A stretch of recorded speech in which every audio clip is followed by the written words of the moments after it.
Welcome to the Space Dreamers podcast, a Sumadre production. 1, 2, 3, 4. Lift off and the clock has started. Roger, 0J, and I feel fine. Roger, 0J, and I feel fine.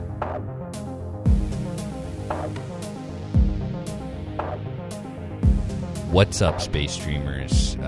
We are here for episode 4 of the Space Dreamers podcast. I am joined today by my special guest co-host, Mallory. Mallory, say hello. Hello. Mallory is my sister-in-law. Yeah. Cool. I am now. Officially now. Officially. So we are here to talk about Arthur C. Clarke's Childhood's End, which is widely considered by many, if you go perusing on the internet, to be his best novel. And I do not agree that it's his best novel, but I do certainly understand why it is considered to be his best novel. I mean, that Clarke wrote so many incredible novels. He wrote so many incredible novels, and then so many novels such as the ones we explored in 1 through 3, episodes 1 through 3, that are just pretty good. He has like a handful of like totally incredible next level science fiction novels, and Childhood's End is certainly one of them. And it's crazy. I never realized. So probably my favorite part of doing this podcast and rereading the Childhood's End, or rereading Arthur C. Clarke's novels, is when I read them back in the day. I read them in the order of like how they seemed interesting to me, or how I could get my hands on them. Right. So to now go back and read them in order, like, it amazes me that he went from the simplicity of Prelude to Space, slightly not more complex, but just like a better novel for Sands of Mars, and then Islands in the Sky is just this like weird little, barely has any plot or conflict, but cool sci-fi concepts. And then all of a sudden you just jump to Childhood's End, which is this like insanely deep and profound like exploration of mankind, and like all these. It's not like it's no longer hard. It isn't even hard science fiction, really. No, it's really not. It's not not. compared to his other works. No. It's like, because from the very beginning of Childhood's End, like the very first scene goes from what we know, which was the space race back in the 50s, I would assume. Mm-hmm. And then the very next chapter is like 5 years later, and humankind is living in a utopia. Right. That like we've never seen and probably will never see. Yeah, probably not. Yeah. But real quick before we get into it, I have to do like hosting a podcast stuff. So if you feel like it, check out the Space Dreamers podcast on Instagram. It's just at the Space Dreamers, THESPACEDREAMERS. The Space Dreamers on Instagram. If you want to get in contact with me, if you have like some kind of suggestion, or you listen to an episode and you think it's cool, or something you want to talk about, I love talking about science fiction with anybody. It doesn't matter who it is. Hit me up there, like DM me. Yeah, I'm on Instagram. That's the only place I am. I don't have an email. I don't have a website. I just read sci-fi, talk about it, and take pictures of books and stuff and post them on my IG. How do you feel about my IG? I love it. She likes it. I do. Mallory likes it. I like all the art you post. Thanks. Yeah. Yeah, last night. Oh, actually, dude, this episode's kind of a big moment because yesterday, so we're recording episode 4, but yesterday, episode 1 went live. Oh, yeah, it did. Yes. So I'm releasing this podcast. It's so random to talk about this now, but it's not going to go live until like a while from now. But this podcast is going to come out weekly every Thursday. Nice. And maybe you already know that because this is episode 4. I don't know what I'm talking about. It doesn't matter. Okay. But Maybe they just jumped in now. maybe. You know. They could have. I don't think I've ever gotten into a podcast when it only had like one episode. I never have, no. I prefer to binge podcasts. Yeah, I do too. Yeah. It's rare that I come across a podcast right as it's starting out, though. Usually I Dude. catch it when it's in the second season already, or third. Wait. I just realized. Okay. Since we're talking about podcasts, the left-right game. Yes. What do you think? It's very immersive. What? Like, how far are you? I am on episode 5, season 1. Oh, really? Yeah. Wow. Oh, I blasted it yesterday. Damn. Okay. Yeah. Well, you forget I work in my car all day, so. Oh, okay. So I love podcasts. That's why I made one. But I've never been. I have tried, but I've never really been able to get into fiction podcasts. I can't say that I really have either. Yeah. Yeah.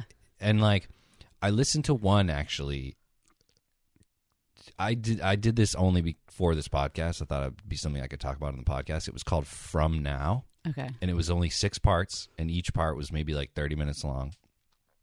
And it was pretty good. Like, it was good. I mean, it's not really, like I said, fiction podcast is not really my style, but it was cool. And it was cool. It was very science fiction. Like, it was about like time travel and like space flight. Yeah. And it had like a cool ending. And so, like, I will say, if you're listening to this and you like science fiction and you like podcasts, check out From Now. But I discovered the Left-Right Game, which I suggested Mallory listen to, just because I know she likes podcasts and because I knew that we were doing this podcast, so we could talk about it. Just explain it. Oh, man, where do I begin? Yeah, so it's called the Left-Right Game, and that is the game, essentially, is you drive your car down the road, and you have to make the first immediate left and then immediate right, and just keep following that pattern until basically the game begins.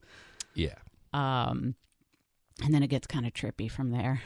Yeah, so the main character is like a woman. She's like a reporter. Correct. Alice. And she hooks up with this guy named Rob, who is like this, like, he's like the world's biggest expert on the Left-Right Game, I guess. He runs like an internet society where people like try to get to the end of the road, I guess. The whole thing's like steeped in mystery. So like, I finished it and I don't have a full grasp on like what the Left-Right Game is.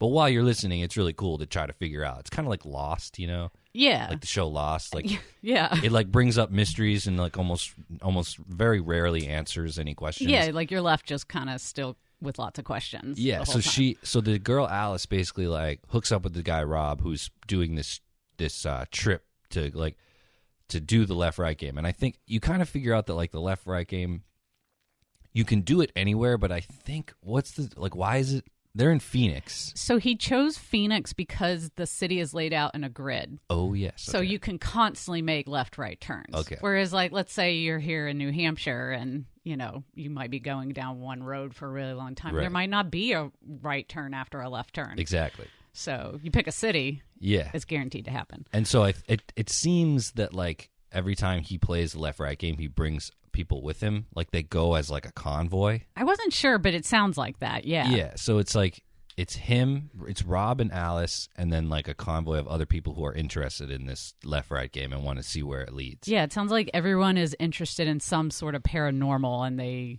Yeah. Like, as they call themselves, nerds, Yeah, they're like paranormal enthusiasts. Yeah, I guess they're ghost chasers. Yeah, exactly. Yeah. So they go. So, I mean, the whole story is just, I mean, that's the whole podcast. It's like they're going in this convoy through the Left-Right Game, and you go like a really, really long time. Like, it's like days. So, like, after, driving for 10 hours, they stop and they, like, make a camp and cook food, and then they drive the next day. And have you gotten to the part where there's kind of clearly, like, a place where you enter this other world? Like there is kind of like there's like a clear transition from like we're just on Earth going left and right, and then you're in this wherever the game exists. Yeah, like through the tunnel. Yeah.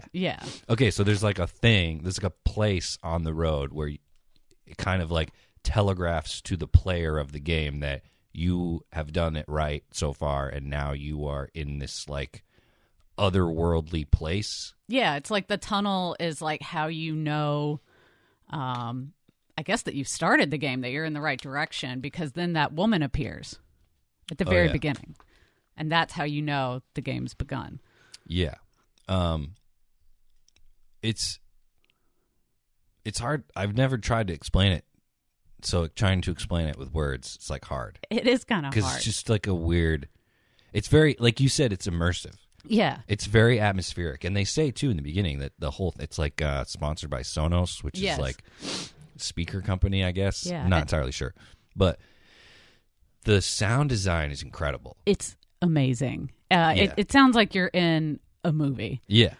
In fact, I don't recommend driving when you're listening to it. Yeah. Because in the first episode, there's a car crash. Yes. And it sounds so realistic Yes. that as I was driving down the highway on a snowy day, I literally just tensed up and like thought it was real. Damn. I like kept looking around like, oh shit, like who just crashed? That's crazy. Like I thought someone skidded on some ice and just ate it. Yeah. And no, it was the podcast. Yeah. I felt like an idiot. There's a part, I don't know if you're at this part either, but there is a part later, maybe 4 or 5 episodes in, where like, I don't even remember what it was, but it's just some ridiculously loud and horrifying noise at the very end of an episode.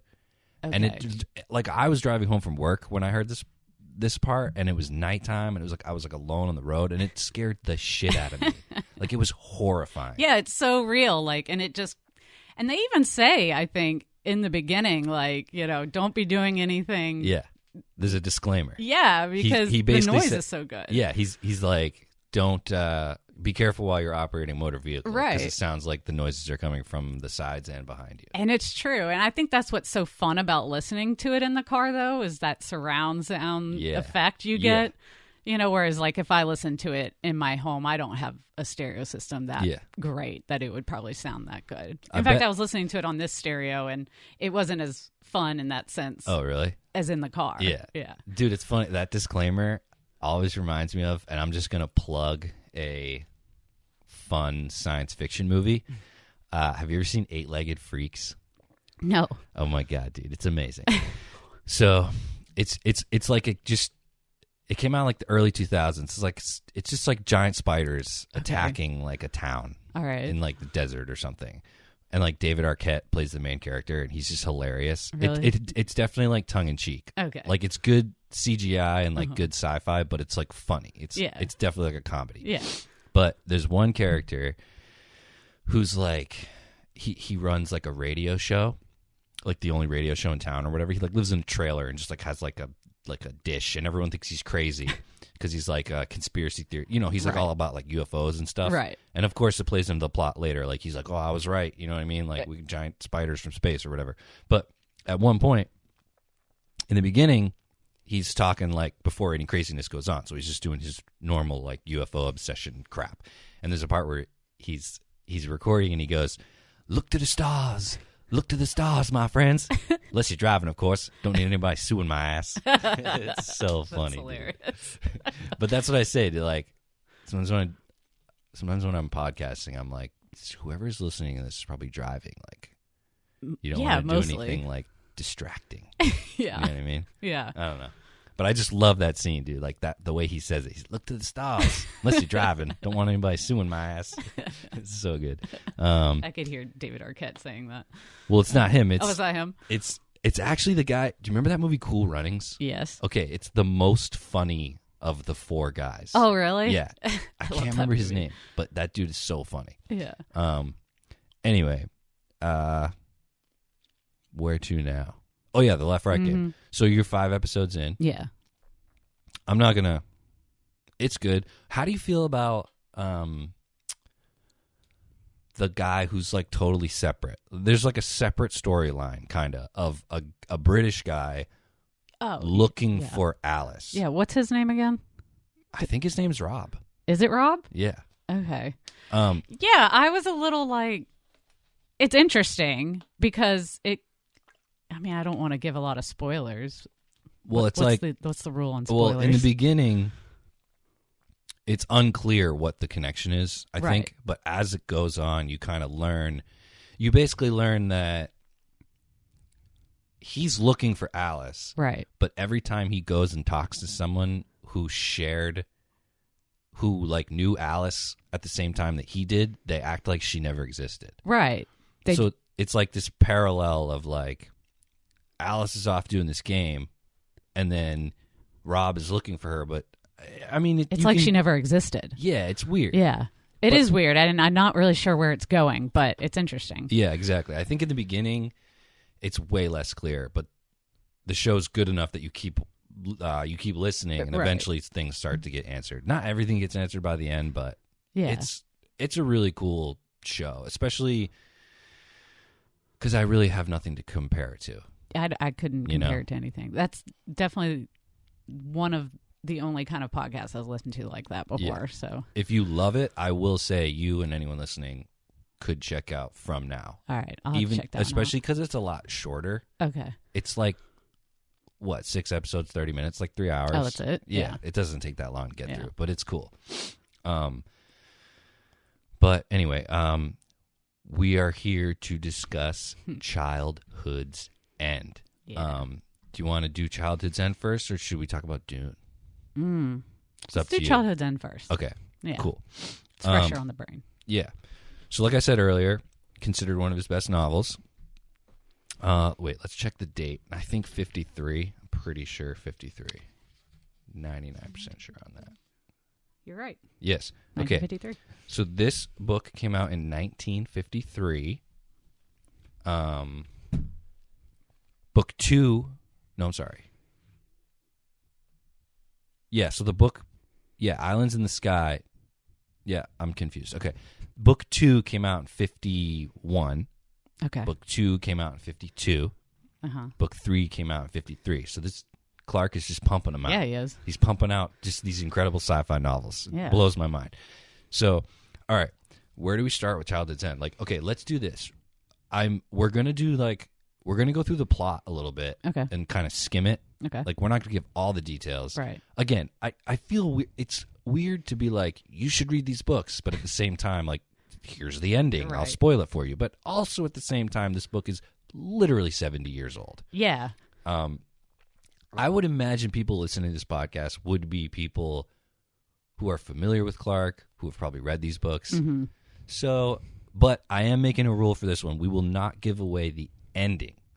We will give away plot details, but the ending, like the whole novel, pretty much builds up to an event, or and both the reader and the human characters in the book want answers, and they want to know what's going on.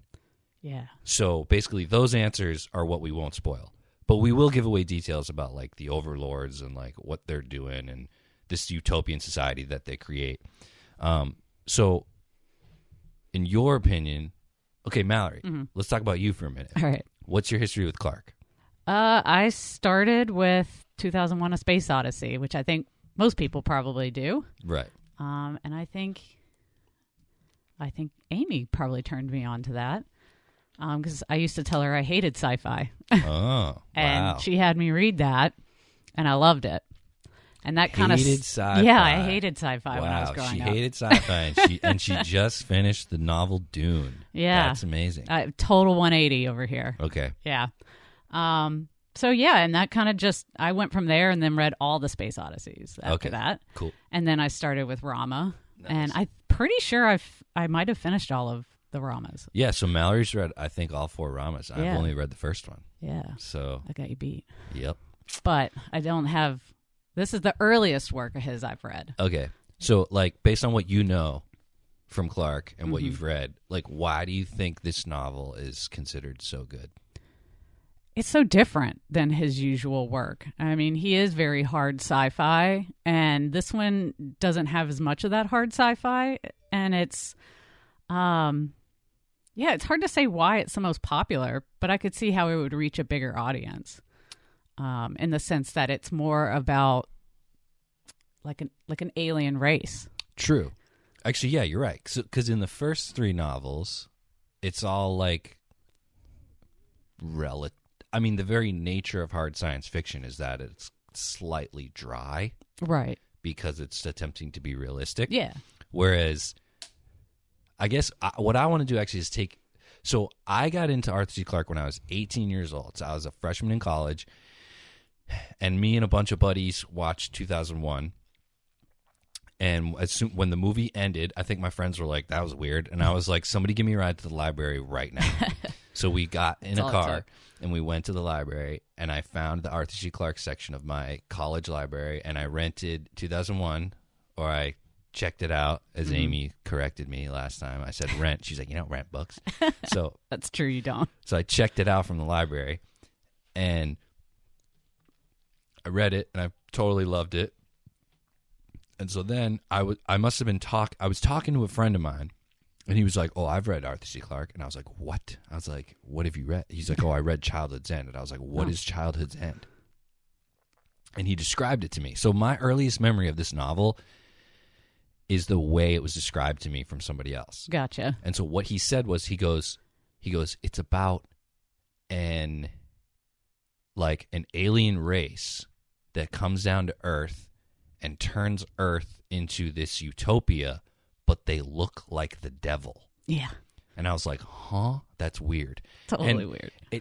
It's like, it's not like the central part of the novel, but it's a pretty good hook, It is a good hook. you know? Yeah. Like, to say that they bring utopia and happiness, but they look exactly like man's depiction of the devil. Yeah, it's like the exact opposite of what you would expect Yeah. a premise like this to be like. Yeah. Usually in most science fiction based on alien races, they come and they want to destroy humans and the Earth. Yep. Whereas this actually takes humans to a better place, Right. a place that we couldn't have created ourselves. Right. But at the same time, and this is probably another reason this novel is so great and has lasted so long and people still talk about it, is that, like, is utopia better? Right? That's a good question. That's like the main one Yeah. of the main questions in the novel. Is like, I mean, so I kind of just want to go through it like chronologically.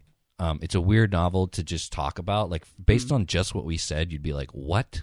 Aliens look like the devil? Yeah. That's weird. So I think I just want to like explain it, and we'll get into like the detail. Like, we'll get into like what we think as we go. Sounds good. What's up, Space Dreamers? If you know me, you know that I love a movie with a good gimmick. 22nd Century Films has a brand new film coming out this summer with a crazy gimmick. You're not going to believe it. Real quick ad, back to the show. All right. They've finally done it. 22nd Century Films has produced an entire blockbuster in space. The Tragedy of the Star Queen, starring Tex Duncan and Linda Lorelli, is a white-knuckle sphincter buster. It is the first picture to be filmed entirely in space with no studio faking. That means no computer-generated images and no stand-ins. Yes, that really is Tex somersaulting on the moon, I'm going to smoke you out of your crater, alien bastard. shooting ray guns near Mars, and making sweet, sweet zero-G love to Lady Luna, the lovely Linda Lorelli. Yahoo! Lasso me to the moon. The Tragedy of the Star Queen is coming to a cinema near you this summer. Strap in, because this picture is a real floater. So the novel starts in the very first chapter. I guess it's a prologue, and it basically shows, I'm pretty sure anyway, an American group of people attempting to go to space, Yeah. and a Russian group of people attempting to go to space. So Yeah. kind of like reality, Right. in the 50s. Yeah. And both parties are like just on the verge of going. They're like, we're launching tomorrow. Right. And then all of a sudden, both witness at the same time the descending alien spaceships. And then it cuts out. Actually, it's an amazing line. He goes, it's just one line. I don't need a voiceover for this. He goes, then he walked to the window, and for the first time in his life, he knew despair. So that's like, It's a good line. it's like, in just one chapter, you already have enough fuel for a full discussion.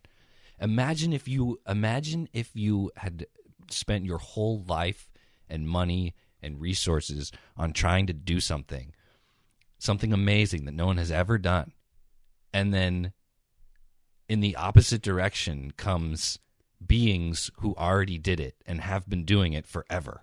Yeah. or for a very long time. Yeah, it must feel pretty empty. Yeah, it would be, you would feel despair. Yeah, totally. You would be like, I've been trying to do that my entire life. Right. And here come these people, make it look so easy. Yeah, and they're just like, they come down and basically explain all that technology is useless. Yeah. Because ours is so much better. And they're like, you're barely scratching the surface here. yeah, it's crazy. So then it cuts to a few years later. I think it's like 5 years later. I think so.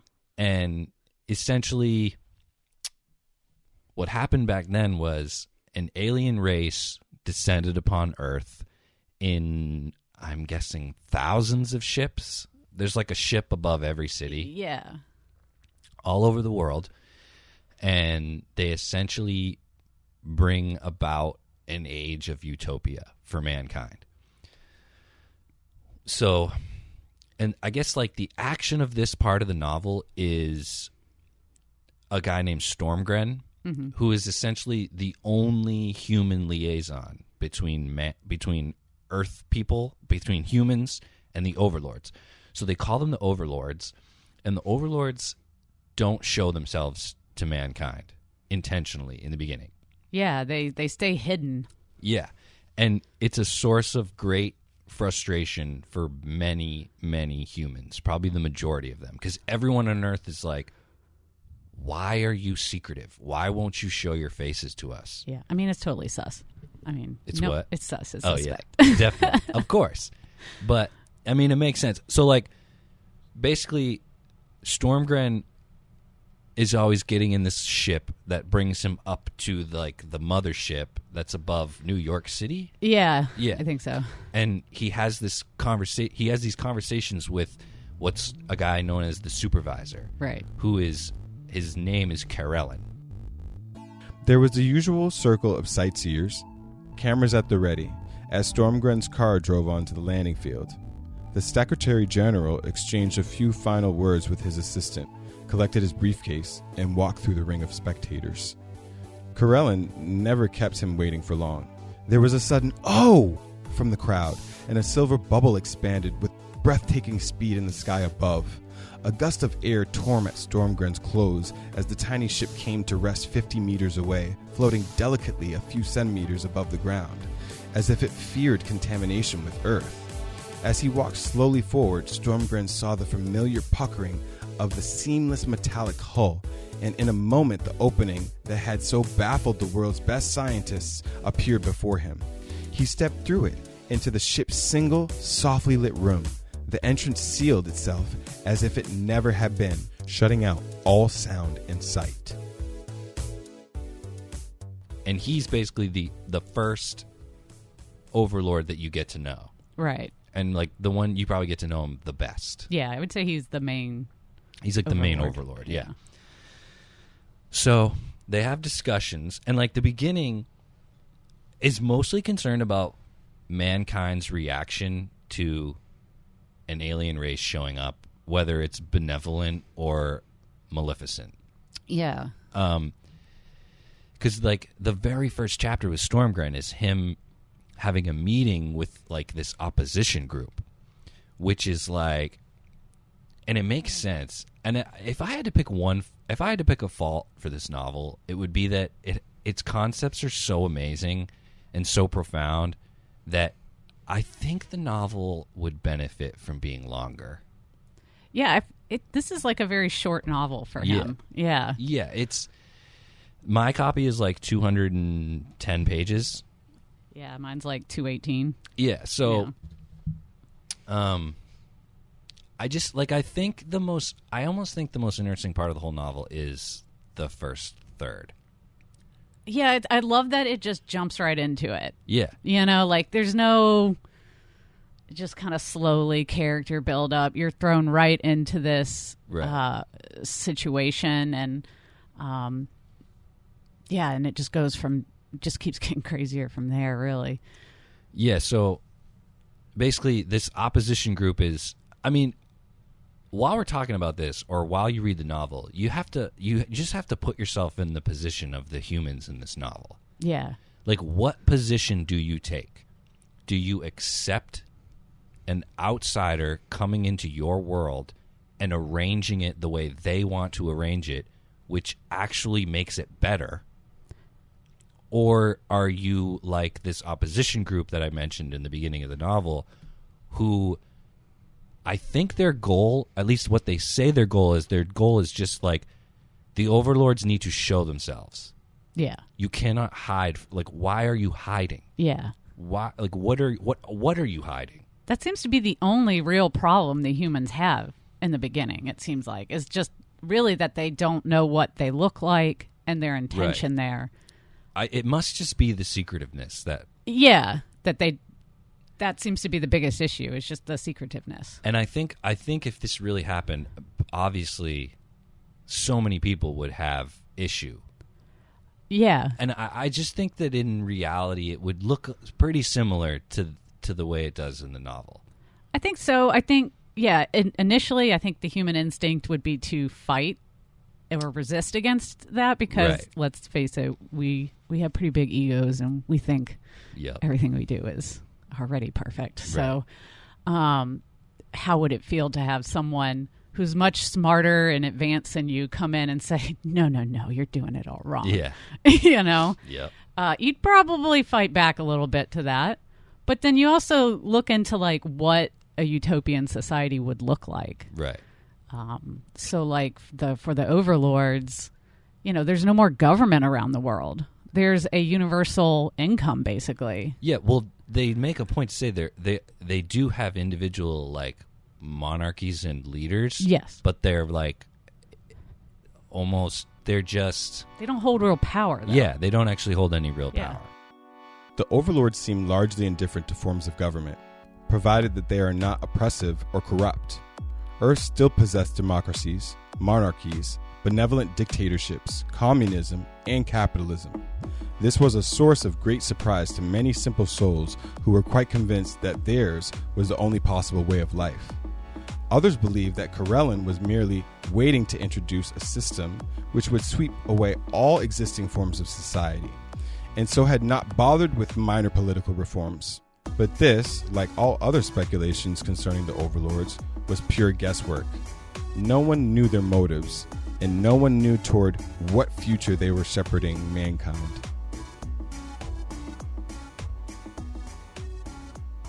And I think that comes with not having really money anymore, no currency to really be bothered by. No one's fighting over anything. Right. So let's talk about what the overlords do for humanity and like the good and the bad, I guess. Yeah, I think that would help the reader understand a little bit too. Yeah. Like why. So the overlords, I guess Clarke's version of Utopia. So my favorite one, well, the two that I love the most are the ones that are explained the best. Yeah. With like the most visuals. So in this novel, basically, Clarke explains South Africa is essentially experiencing like apartheid. But weirdly enough, in the novel, it's like the oppressed group is the white people. Did you notice that? I did notice that. I Very thought that was strange. really interesting, actually. So there's like, I forget, some kind of violence or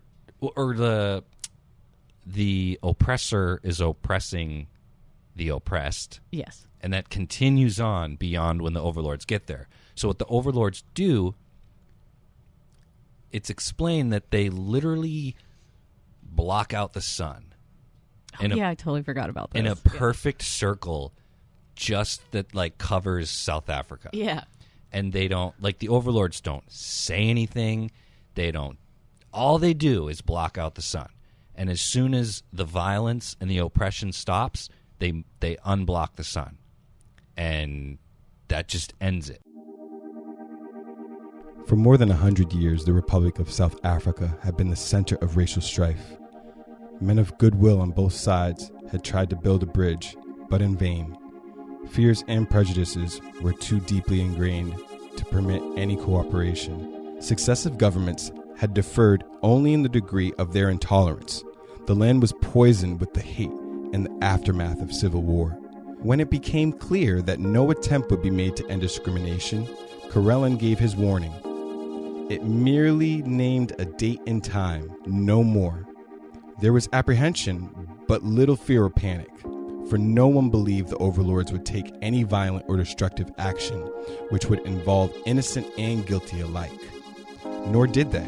All that happened was that as the sun passed the meridian at Cape Town, it went out. There remained visible merely a pale, purple ghost giving no heat or light. Somehow, out in space, the light and sun had been polarized by two crossed fields so that no radiation could pass. The area affected was 500 kilometers across and perfectly circular. The demonstration lasted 30 minutes. It was sufficient. The next day, the government of South Africa announced that full civil rights would be restored to the white minority. I guess it's almost like when you're faced with that kind of power, you have no option. Yeah, well, yeah, you don't. You just have to succumb to it. Yeah. And, obviously, inherently, that's fucked up. Totally fucked up, yeah. Even if it's for your benefit. I mean, why do kids rebel against their parents? Because they can. Well, they're do testing you. Yeah, well, no. They do it because, they don't want to be told what to do. Yeah. Even though your mother knows that vegetables are better for you than chocolate. Right. It's like, fuck you, Mom. Right. Even if I want the vegetables more than the chocolate, I want the chocolate now because you told me I can't have it. Exactly. You're taking my choice away. But mommy is human, and so is child. Yeah. When child is human and mommy looks like the devil and can block out the sun, you're going to do what mommy tells you. Yeah, you are. Yeah, you're going to eat your fucking veggies. Yeah. So you'd be pretty bold to go up against that. So exactly. So I thought that was really badass, especially because, they also make a point to say that the overlords only speak to humanity one time, and it's when they first show up. You remember that? It's in English. To all humanity, you mean? Yeah. Okay. Like a overlord's voice can be heard by humans. I don't remember this part for some reason. Well, they mention that basically Karelen, who's the supervisor of Earth, speaks to all mankind when he first shows up. Okay. And it blasts out of every speaker in the world. No matter what the speaker's hooked up to, his voice comes out of it, basically explaining, we are the overlords. We're here. We're going to create utopia. Stop killing each other. No more atomic bombs. Blah, blah, blah. And on the sixth day, Karelen, supervisor for Earth, made himself known to the world in a broadcast that blanketed every radio frequency. He spoke in English so perfect that the controversy it began was to rage across the Atlantic for a generation. But the context of the speech was more staggering even than its delivery. By any standards, it was a work of superlative genius, showing complete and absolute mastery of human affairs. There could be no doubt that its scholarship and virtuosity, its tantalizing glimpses of knowledge still untapped, were deliberately designed to convince mankind that it was in the presence of overwhelming intellectual power. When Karelen had finished, the nations of Earth knew that their days of precarious sovereignty had ended. Local internal governments would still retain their powers, but in the wider field of internal affairs, the supreme decisions had passed from human hands. Argument, protests, all were futile. It was hardly to be expected that all the nations of the world would submit tamely to such a limitation of their powers. Yet active resistance presented baffling difficulties, for the destruction of the overlord ships, even if it could be achieved, would annihilate the cities beneath them. Nevertheless, one major power had made the attempt. Perhaps those responsible hoped to kill two birds with one atomic missile, for their target was floating above the capital of an adjoining and unfriendly nation. As the great ship's image had expanded on the television screen in the secret control room, the little group of officers and technicians must have been torn by many emotions. If they succeeded, what action would the remaining ships take? Could they also be destroyed, leaving humanity to go on its way once more? Or would Karelen wreak some frightful vengeance upon those who had attacked him? But then it's radio silence. Then he only speaks through Stormgren. Right. So let's talk about the other thing the overlords do that connects to their utopia. Okay. Do you remember what happens in Spain? The running of the bulls? Oh, yeah, that part was awesome. That part's amazing. Yeah, I totally can't believe I forgot that. That part is awesome. Since you forgot, I'll refresh your memory Yeah. and tell the folks at home. All right. The Plaza de Toros was full when the matadors and their attendants began their processional entry. Everything seemed normal. The brilliant sunlight blazed harshly on the traditional costumes. The great crowd greeted its favorites as it had 100 times before.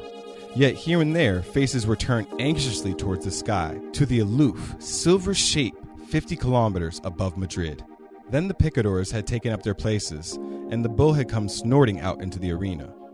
The skinny horses, nostrils wide with terror, had wheeled in the sunlight as their riders forced them to meet their enemy.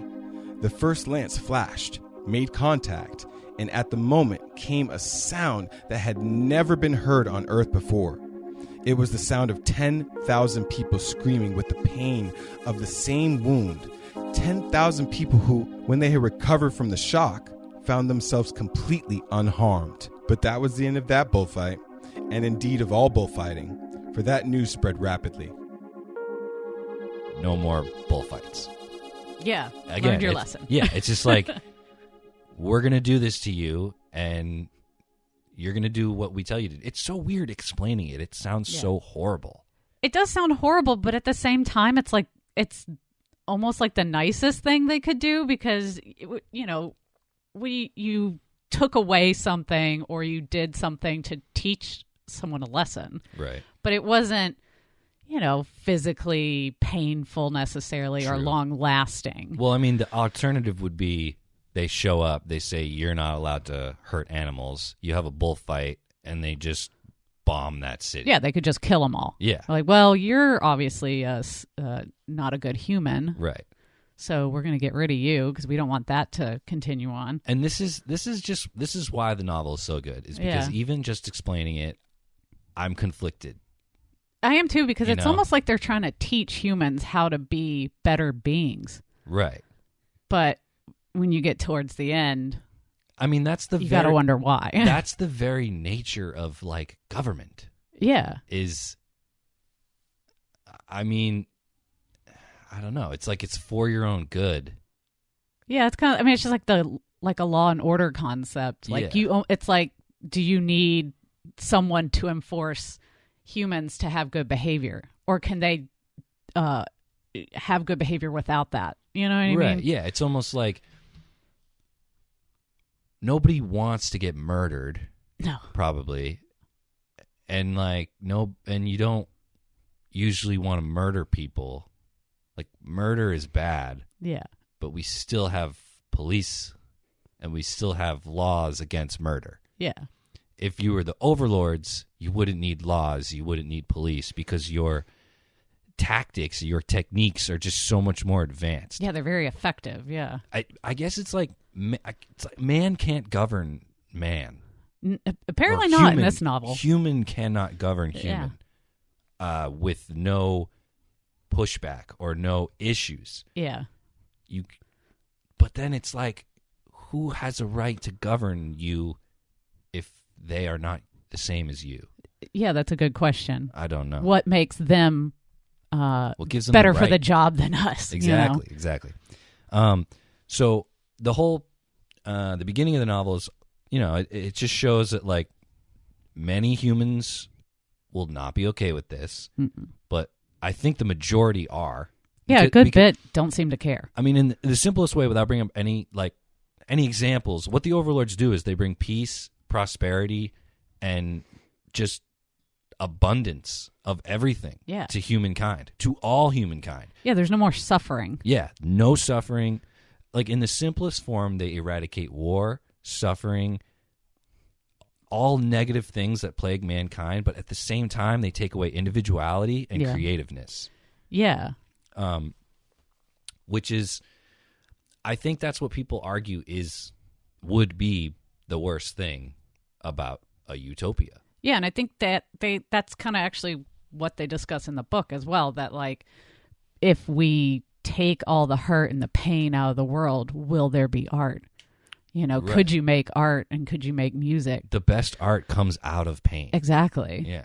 But it seems like they do continue to create because they have so much leisure time. True. But could you compare those earlier works and say those had more meaning and more feeling than something they created in a Yeah. utopia where they aren't challenged, they aren't suffering. Exactly. Yeah. I just can't imagine humans living in a utopia would be even remotely interesting to be around. It would be boring. Yeah, it would be Yeah. so boring. Yeah, it probably would be. And it would just be people who have no, like, pain and suffering and adversity builds character. Yeah, you could argue that, definitely. Like, the most interesting people in the world have fucked up childhoods. Yeah, I'm not saying that's a good thing, but Yeah. I don't know. It's just that's the kind of thing this novel makes you think about. It does. It's very interesting, and that's the duality Right. in this all throughout the book. And I think it's weird because I think the novel spans what, like fucking thousands of years, hundreds of years, It's a while. and yet in the opening, like the opening third, has like a pretty involved scene of when Stormgren gets kidnapped, Yeah. where it totally slows down, and you kind of like several pages cover only like 48 hours. Yeah. And I think that scene is really cool. I guess maybe the point of that scene was just to explore or to show just how powerful the Overlords are. Yeah, it does demonstrate just their power over And- everything, for sure.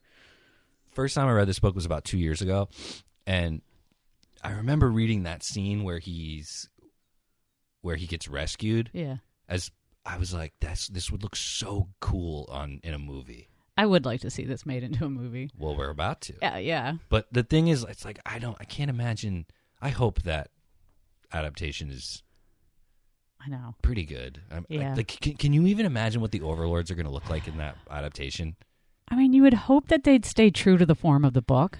I feel like you need a fat budget to stay true to the form. But this of was made book. in what, 1984? What? No, Or the show? the show. Yeah. Show's made like 2 years ago. Oh, that's it? 2 years ago? Yeah, it's recent. Oh, so it actually might have good CGI and stuff. Yeah, but I have a hard time. Yeah. I just can't. I feel like you would need a huge budget to make the Overlords look good. Yeah. I mean, I don't know. You could do a lot with makeup and prosthetics. Aren't they they're like 10 feet tall? That's true. They are supposed to be 10 feet tall. Remember the part where Rashaveric is sitting on the floor, Yeah. cross-legged, but his head is like right up to the standing guy's Oh, eye he's level. eye level. Yeah. Yeah. Okay, so Stormgren is the liaison to the Overlords. Yep. And he always is talking to Karellen up in his ship, but they have like a screen between them. They don't actually see each other. Yeah. The Overlords. Stormgrim never sees him. Yeah, never. So He doesn't even know if he's actually in the room. true. So this, I think, are they called the Freedom League? Or Yeah, did I the make- Freedom okay. League. Yeah. The Freedom League kidnaps Stormgren. Yep. And the whole point is that their only demands really are, we need to see the Overlords. Yeah, that's all they want to know is what they look like. Yeah, all they want to know, they just want to get rid of the secrecy. Yeah. They've like pretty much accepted this world that the Overlords have created, but it's just bothering them. Like, Yeah. why are you hiding from us? Yeah, I mean, So- it just kind of screams like, something must be wrong if you're afraid to show yourself. Exactly. So they kidnap Stormgren in a pretty good, section of the novel, Mm-hmm. and it's just so cool. Like, basically, the way they figure, Stormgren figures that the Overlords won't be able to find him because he assumes that he's underground. And it's cool because he does make a mention there to be like, there is a limit to their power. Right. Like, it is enormous, but there is a limit. Like, Yeah. if you're under like miles of rock, probably they can't sense you. Yeah. Yeah, you'd be able to hide in a way. Yeah, but that's not true because the Overlords show up. So, and that scene is so good. I think he's sitting there. He might be playing cards. Yep. I know he plays a lot of cards down there. Yep. So he's hanging out with his captors, who are kind of nice. They're like not evil. No. And then everyone freezes, like totally frozen. And Stormgren's like, why? Is everyone frozen right now? Yeah. And then behind him is like this floating metal sphere. And out of it comes the voice of Karellen. And he's like, all right, I'm here to save you. Like, There was no answer. The man opposite neither moved nor spoke. He sat with lips half open, his eyes now lifeless as well as blind. Around him, the others were equally motionless, frozen in strained, unnatural attitudes. With a gasp of pure horror, Stormgren rose to his feet and backed away towards the door. As he did so, the silence was suddenly broken. "That was a nice speech, Ricky. Thank you. Now I think we can go." Stormgren spun on his heels and stared into the shadowed corridor. Floating there at eye level was a small featureless sphere, the source, no doubt, of whatever mysterious force the Overlords had brought into action. It was hard to be certain, but Stormgren imagined that he could hear a faint humming, as of a hive of bees on a drowsy summer day. "Corellin, thank God! But what have you done?" "Don't worry. They're all right. You can call it a paralysis, but it's much subtler than that. They're simply living a few thousand times more slowly than normal. When we've gone there, we'll never know what happened. You'll leave them here until the police come?" "No. I have a much better plan. I'm letting them go." And it's cool too because he's like walking through all these hallways and this underground area, and he'll turn a corner and there's the sphere. Yep. Just like appeared. Just there. Yeah. Waiting on him. Yeah, Carolyn like telling him where to go. I thought that scene was really cool. And then we learn. Then what do we learn? What's the Overlord's plan? Why are they not showing themselves? Well, because of religion and the stories of the devil. True. People have a natural fear of the devil, obviously. Wait. You're getting ahead. Am I? Remember they announce when they're going to show themselves? 50 years from then. Right. Yeah. So basically, but they explain that the reason is because they know that humans living on Earth now were born prior to the Overlords existing. Okay. So they won't be as accustomed. Their brains won't be able to handle it as well as. Right. Someone who'd grown up with them in Exactly. charge. Yeah. Exactly. I mean, So yeah. Okay. you I am a need- little ahead of it then. You need like a whole generation Yeah. of people to be used to the fact that Overlords exist before Right. the Overlords show themselves in their true form. You will grant that we know something of human psychology. We know rather accurately what would happen if we revealed ourselves to the world in its present state of development. I can't go into the details even with you, so you must accept my analysis on trust. We can, however, make this definite promise, which should give you some satisfaction. In 50 years, 2 generations from now, we will come down from our ships, and humanity will at last see us as we are. Which makes sense. I mean, I feel like that's been explored in other movies and stuff where, like, how would the human... I mean, we can imagine aliens all day long. Yeah. But we don't know what they're really going to look like. There's no way they're going to look like the way we imagine them. Probably not. It's going to shock the shit out of you. Yeah. So... But even then, the Overlords know that the humans already have a reference to what they kind of look like. Right. That's in a negative light. Totally. But it's kind of sad, too, because you kind of get attached to Stormgren a little bit. I mean, he's only in the novel for like 50 pages or whatever, but you kind of get attached to him. You kind of feel bad for him because then he finds out he's the liaison, right? Mm-hmm. But he finds out that he will never in his lifetime know what the Overlords look like. Yeah. Because Never. when he gets kidnapped, when all that happens, he's in his 60s. Yeah.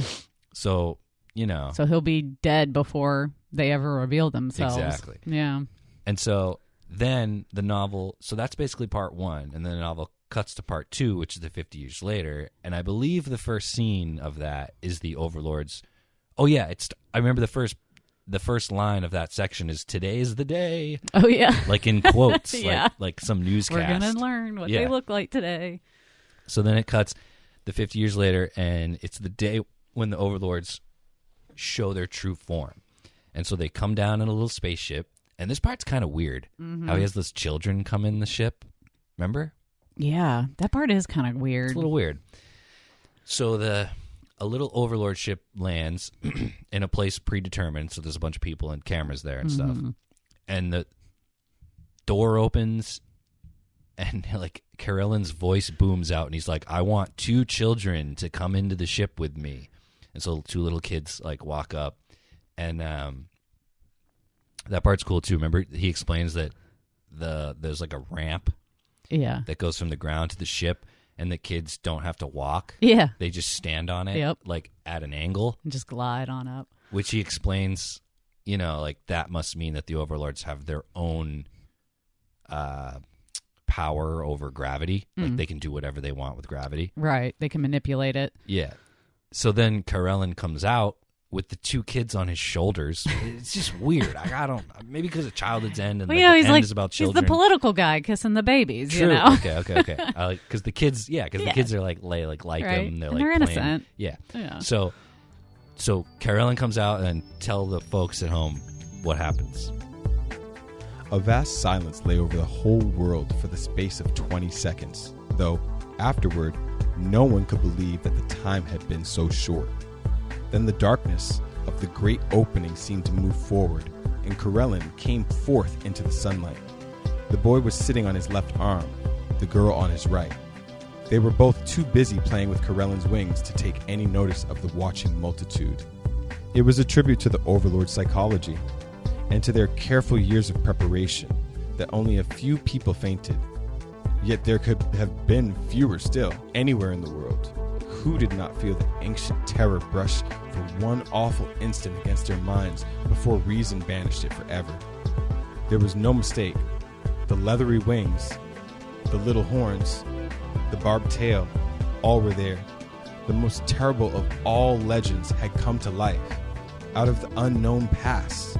Yet now it stood smiling in an ebon majesty, with the sunlight gleaming upon its tremendous body, and with a human child resting trustfully on either arm.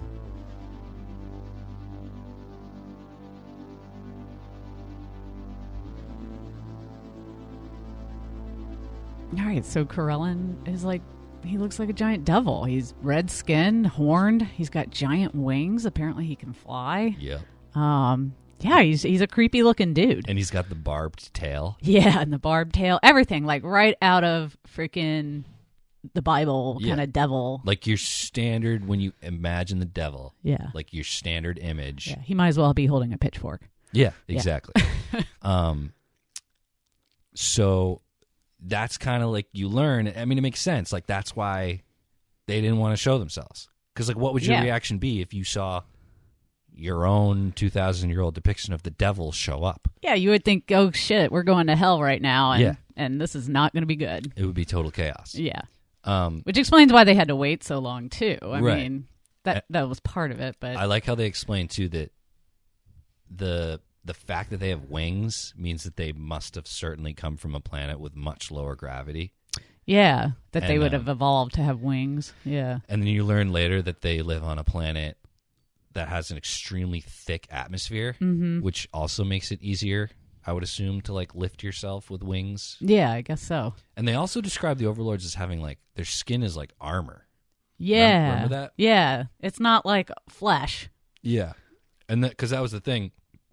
One character says, I don't even know if they have skeletons. Like that, they could be exoskeletons. That armor could be the only thing holding them up. True. You don't know what. We need to dissect that guy. Dude, I'm just living in total. Because I finished the novel literally this morning. So like when we're done here, I'm gonna go home and I'm gonna watch Childhood's End. I was say this is all I'm going to want to do for the rest of the day. I now. need to know how they depict Karel. Me too. I am dying to know how the Overlords look. I can't even imagine. Yeah. And I remember watching a trailer for the sci-fi adaptation. Okay. And I don't think they show anything in the trailer. Yeah, because that would be a pretty big spoiler, don't you Yeah. think? If they Yeah. showed them. Because like the whole first half of the book is the mystery around them not knowing what they look like. Right. And I think shit, what was I going to say? I think there's one thing we did leave out, which is kind of important to the fact of the way they look, is that they got rid of religion. Oh yeah. That was the only religion they Yes. allowed was one form of Buddhism. Okay, yeah. So that 50 years with no religion, of course you would start to forget what your devil might have been Right. picturized as. Yeah. So I think that is kind of important that there was time for people to forget about Right. religion. They also, it's hard for me sometimes to decipher like what is important to tell in this podcast. I think they get rid of war. Yes. And they make a point to say they get rid of atomic weapons. Yes, no nuclear weapons. Right. Yeah. And they do get rid of religion. Where it's Yes. weird, man. Like, I've been in the head of Arthur C. Clarke for like over 10 years, reading all his novels. Mm-hmm. That sometimes I forget there are things that are just so ingrained in Arthur C. Clarke's work. Right. And one of them is a total. What is the least offensive word I can think of? A total disneed of religion. Yeah. It does. He just is. He's not interested in it. No. in any way. Yeah. One of his best quotes is, "Politics and religion are obsolete. The time has come for science and spirituality." I love So that. pretty much sums up Clarke's whole I think that's outlook why I on love Clarke. outlook on religion and science. I guess. What do you got over there? I was just looking up the part because I had thumbnailed it of. Yes, so of the faiths that had existed before the coming of the overlords, only a form of purified Buddhism, perhaps the most austere of all religions, still survived. So why Buddhism? I have no idea. And I think it's because in Buddhism you don't have like one god or many gods. Buddhism is more just like a philosophy, more so than a religion in certain ways, even though it is a religion. But there's a lot of sects of Buddhism that are secular. Okay. So you don't believe in a creator. Okay. So it's one of the only religions that doesn't have a creator. So there's no heaven or hell. Okay. So There's I also think, no afterlife other than reincarnation, which is a whole different thing not to talk about on this Weird. podcast. Well, I think what it speaks to is how the overlords aren't really, like, the overlords don't care No, about humans. not really. They're not bringing peace and prosperity and utopia to Earth because they want to. They're doing it because it's part of a greater process throughout the whole universe. And it appears pretty apparent that anything that doesn't hinder their plans, they don't care, and they let people do it. Yeah. So I think that Yeah, you're maybe- pretty free. Yeah. So I think that Buddhism, this whatever form of Buddhism that survived, probably just had could in no way affect their end goal. Whereas Yeah. these other religions that are just so rigid and like, Yeah. this is how it all came about, and if you Yep. don't believe it, then fuck you, get out of here. Yeah, exactly. The overlords aren't okay with that, because then you've had this massive population of people who think, based on whatever their religious stories are, that that's the truth, when really standing right in front of you is the truth. Right. They're like, that's garbage. It's just stories you've told yourselves, Yeah. basically. You don't need to keep believing that. Yeah, exactly. So it's cool that you brought that up, because I kind of, like I said when I started this whole rant, it's like, it's just so ingrained in Arthur C. Clarke that I forget that it needs Yeah. to be told to someone who maybe doesn't know. Yeah. And again, this is just another novel that why it's so different than his other works is he doesn't touch on religion in any other the books that I've read, at least. Right. There is no mention of any kind of religion, whereas like in this book it's not like in the forefront, but there's a lot of religious undertones. Wait, you're right. Wait, hold on. One of his most famous quotes is actually in this novel, so now I need to find it. Well, I did think it was pretty interesting because of some of the religious undertones. It made me wonder what kind of spiritual faith Arthur C. Clarke had. So I looked into it, and, you know, he's an atheist, basically. Yeah. But it isn't interesting because he was just kind of where he comes from, being born in England. You know, this is during the time where the Church of England was basically ruling that entire country, and you had to believe in that one religion. Right. I mean, that's a big part of British history, is all the different religious takeovers. True. And it's all Christianity. So I found the part. All right. So like what you said, Clarke typically just ignores religion in his novels. I think that may be intentional, because I have a paragraph here that I'll read. You know why Wainwright and his kind fear me, don't you? Asked Corellin, His voice was somber now, like a great organ rolling its notes from a high cathedral nave. You will find men like him in all the world's religions. They know that we represent reason and science, and however confident they may be in their beliefs, they fear that we will overthrow their gods. Not necessarily through any deliberate act, but in a subtler fashion. Science can destroy religion by ignoring it as well as by disproving its tenets. No one ever demonstrated, so far as I'm aware, the non-existence of Zeus or Thor, but they have few followers now. The Wainwrights fear, too, that we know truth about origins of their faiths. How long, they wonder, have we been observing humanity? Have we watched Muhammad begin the Hegira or Moses giving the Jews their laws? Do we know all that is false in the stories they believe? And do you? Whispered Stormgren half to himself. That, Ricky, is the fear that torments them, even though they will never admit it openly. Believe me, it gives us no pleasure to destroy men's faiths, but all the world's religions cannot be right, and they know it. Sooner or later, man has to learn the truth, but that time is not yet.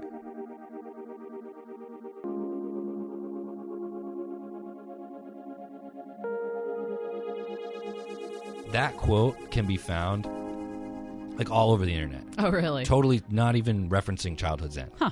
It's just a great example of, it's just a cool view. It is. It's a good view. Because it's just so, I mean, imagine applying logic to religion. That's crazy. But when you Yeah. do, you realize, like, yeah, like, I don't know. It's just so crazy. We don't have to get into super deep religious Right. talk on the Sci-Fi podcast. But, like, if I tell you that I literally believe Zeus exists, you'd think I was crazy. Probably. But if I tell you that the Christian God exists, I'm one of a billion. Exactly. It's like, what's the difference? Whatever relative in this time. Exactly. So anyway, so they look like devils. Okay, that was one of the coolest fucking things in this novel that I... That was awesome. I only realized it reading it this time, not the first time. Did you notice at the end that they talk about so they talk about, they think that our devil looks like them because in the far distant past, humanity at some point clashed with the overlords. That they were, for whatever reason, the enemy of man. Right. But then you learn that that's not true. Yeah. Remember at the end when they say that that's not memory, it's premonition? Exactly. That Because they technically do end humanity. they do. Yeah. So, and in the religious stories, does the devil bring about the apocalypse? Correct. Yeah. Okay. Yeah. He comes in with the 7 horses. I thought it was 4. Was it 4? The 4 horsemen. The 4 horsemen. Correct. Sorry. I haven't been wonder in if- Catholic school in a long time. Me either. I wonder if there are 4 horsemen in this novel. I can't really think of any. Will you draw for us some connections between the stories in the Bible and Yeah, they the actually. Overlords? Yeah, I mean, it's kind of hard to. I think like what you were just saying about, like the premonition, like maybe at one time, like that was how humanity was. Like they had this insight or this intuition that eventually that the world would end. So that's how they dreamed it up. They didn't know that the devil was going to look that way. Right. Well, kind of, I mean, look at the stories of the Bible. I mean, did anyone actually see the devil? In the Bible? Yeah. How do you know what he looks like? I have no idea. Yeah. So No people- Someone had to make that people- shit up. Wait, so there's no story in the Bible where a human meets the devil? A living human? There might be, but I don't think it's depicted as like a red devil. Okay. You know what I mean? All right. Like the devil essentially, and I can only really speak to Catholicism because that's how I was raised. But and most Christian, I would say Christianity follows this. But the devil was actually a saint. Okay. He was an angel, actually, not a saint. Sorry, He's an a angel. fallen angel, He's a right? fallen angel. Okay. So Lucifer. So he sat at God's side at one time until he disobeyed God. He went against God, and then God banished him from heaven. So thus he created hell. Okay. So I think that's where the devil kind of comes in, is just that whole idea, again, of good and bad. You're going to have the light and you're going to have the darkness, which all religions kind of play in to Right. some degree. Yeah. even religions like Taoism that don't, and Buddhism that might not have a true God figure or creator figure, there's still that duality of good and bad, light and dark, yin and yang. Right. So I think that's kind of what they're trying to touch on too in this book with that as well. Okay.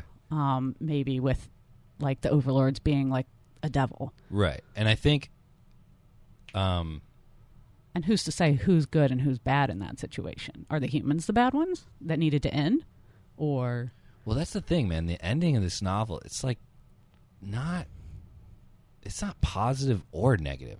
yeah, it's really not. Like you can't say But it also isn't neutral. You don't finish No. the novel and think nothing. right. You know what I mean? It kind of leads you wanting to know more, like what happens Yeah. after the fact. Maybe another 100 years from now. Well, one thing I want to say is because I love giving credit where credit's due. Yeah. Is remember that movie Arrival? Yeah. And the whole like amazing thing about that movie was that the scenes that you see in the beginning of the novel are actually what happens. I'm sorry, in the beginning of the movie are actually what happens at the end of the movie. So it's her memories are actually she's remembering Yes. the future. Right. Okay, well, Clarke did it first. Yeah, Clarke did do it first. So where humans thought that humans created the devil based on what they would encounter in the far distant future, and they were remembering their future essentially, yeah. which is, I mean, Clarke gets into the how that would work, but I'm not going to do that right now. It's Right. just totally cool. Yeah. But I know I'm afraid of giving things away right now because there's certain things I feel like I could say, especially more to some of the religious undertones, but I don't want to give things away either. yeah, I mean, who ends up in the whale in the Bible? Oh yeah, that was great. Is it Jonah. Job? Jonah Oh, is in the Jonah. whale. Okay. Yeah. So is Jan But Jonah? that also reminded me of like the whole Trojan horse story too. So it was kind of like Okay, it doesn't a little remind bit me of a both. It doesn't remind me of Trojan Horse at all. really. But Clarke says in the novel he mentions the Trojan Horse. He does, yeah. But it's obviously so much more the Bible story it is because he's in a whale. and he's in a whale. Yeah. But the Trojan Horse is the point of the Trojan Horse is to attack Right. Troy, Yeah. Whereas he's just using it to be a stowaway. yeah. He's just trying to get on the ship. He's So, trying to go for a well, ride. let's talk. Okay, yeah, let's talk about the Seance because that's actually pretty cool. I feel like the most interesting things in the novel Yeah. aren't given as much light sometimes as I think they should. It's like it's almost like there's little glimpses of a less crazy novel, like of a more intimate novel within this far-reaching like.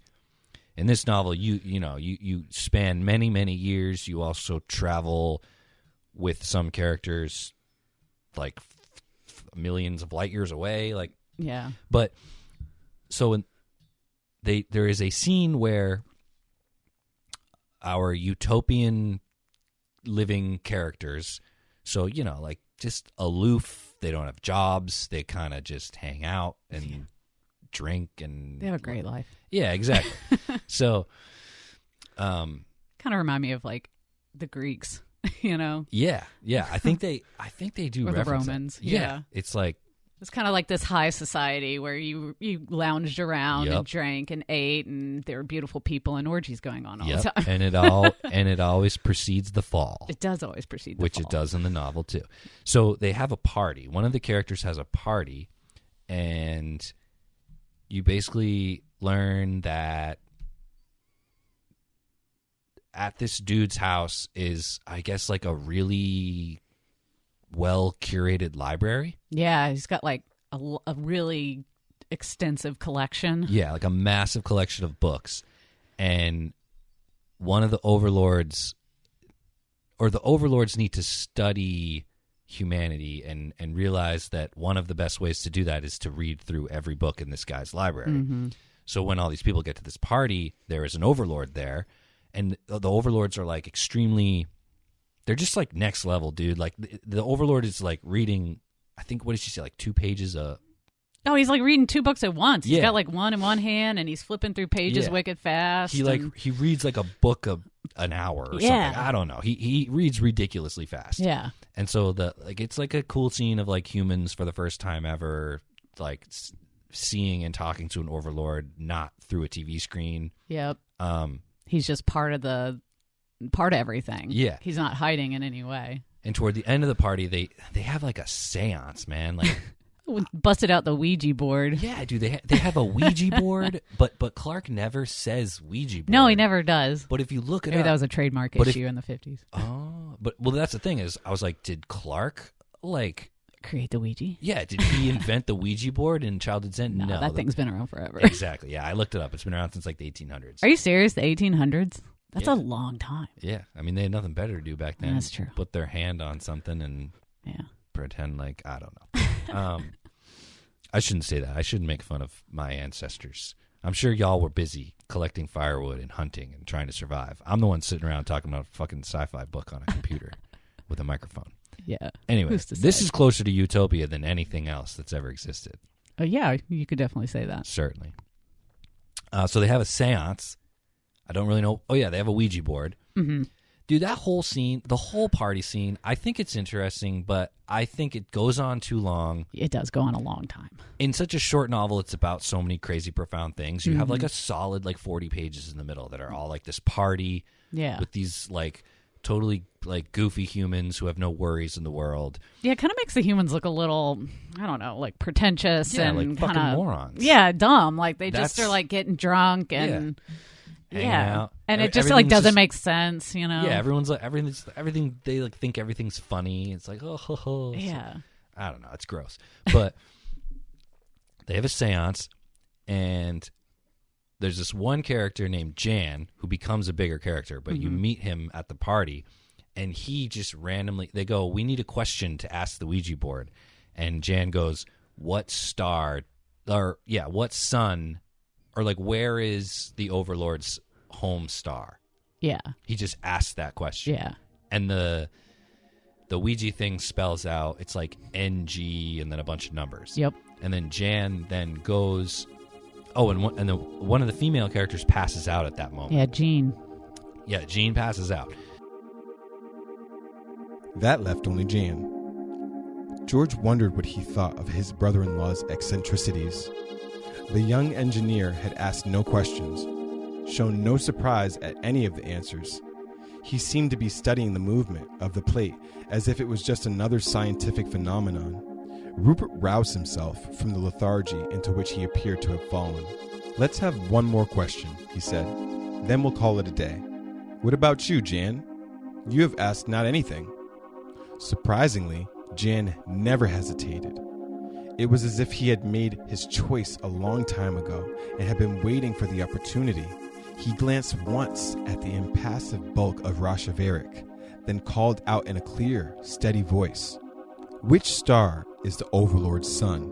Rupert checked a whistle of surprise. Maya and Benny showed no reaction at all. Jean had closed her eyes and seemed to be asleep. Rashaverik had leaned forward so that he could look down into the circle over Rupert's shoulder, and the plate began to move. When it came to rest again, there was a brief pause. Then Ruth asked in a puzzled voice, "What does NGS 54967 mean?" She got no reply. For at the same moment, George called out anxiously, "Give me a hand with Jean. I'm afraid she's fainted." Jan goes to like this scientific catalog, like at his university or something, and finds out that there is in fact a star with that name designation. Yeah, that they've already found. So the mystery, so it's cool on the one hand, you learn, okay, so maybe we're getting closer to potentially finding out where the Overlords come from. But on the other hand, it's like, how did the Ouija board know that? Right. And why did that lady faint? But the Overlord was in the room. So True. you got to wonder, was there like, I don't know, some telepathy going on with Jean? Right. Because they do centralize around her being like, she's the reason why.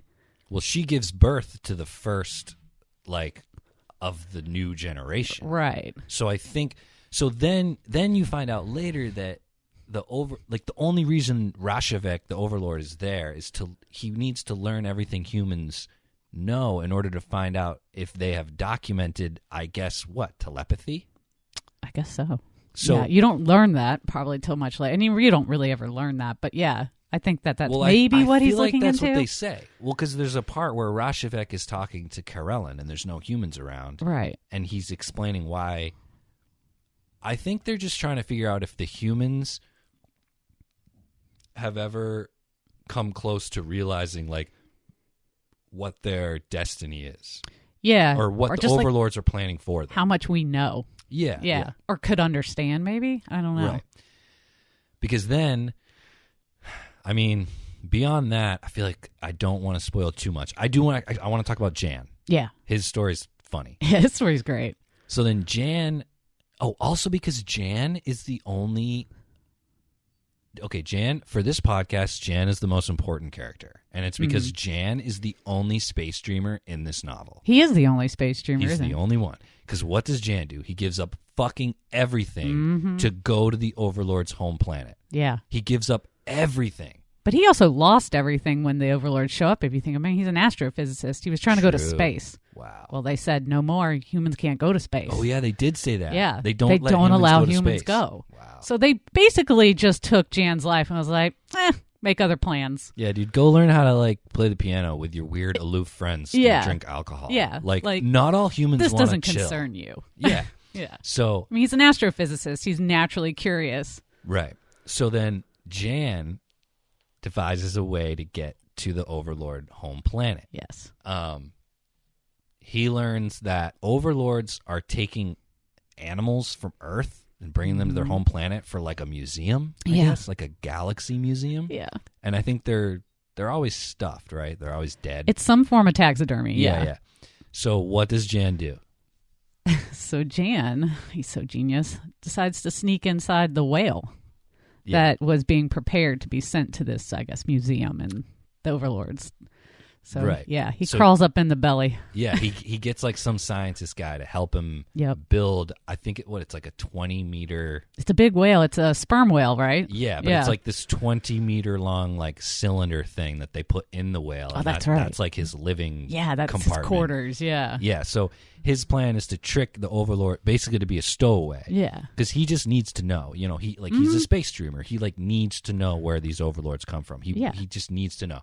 So he devises all, they get into like how he'd be able to survive, blah, blah, blah. But another thing that is a major plot device in a modern science fiction film was pulled straight out of Childhood's End. Really? And that's Interstellar.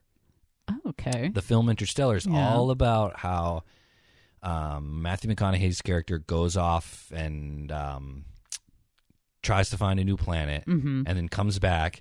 He's like a couple months older, but the amount of time that's gone by on Earth is like 60 years or something like that. Yeah, long So time. in this novel, Clarke points the same thing out. Jan goes on a 4-month journey to get to the Overlord home planet, and 80 years go by on Earth. Yeah, So he knows, but he hasn't aged 80 years. right, but he's only aged like 4 months. 4 months, yeah. So he willingly gives up everything, everything that he knows and loves Yeah. to just go, He leaves Earth. to go learn. And that whole scene is pretty cool. In fact, in the book, he's the only human being to have ever left Earth True. and gone into space. Right. So, that scene's really cool. I mean, obviously, because it like parallels the story from the Bible of the guy who lives in the whale or whatever. Jonah. Yeah. Yeah. So that was totally dope. I mean, like, Which even the Overlords point out.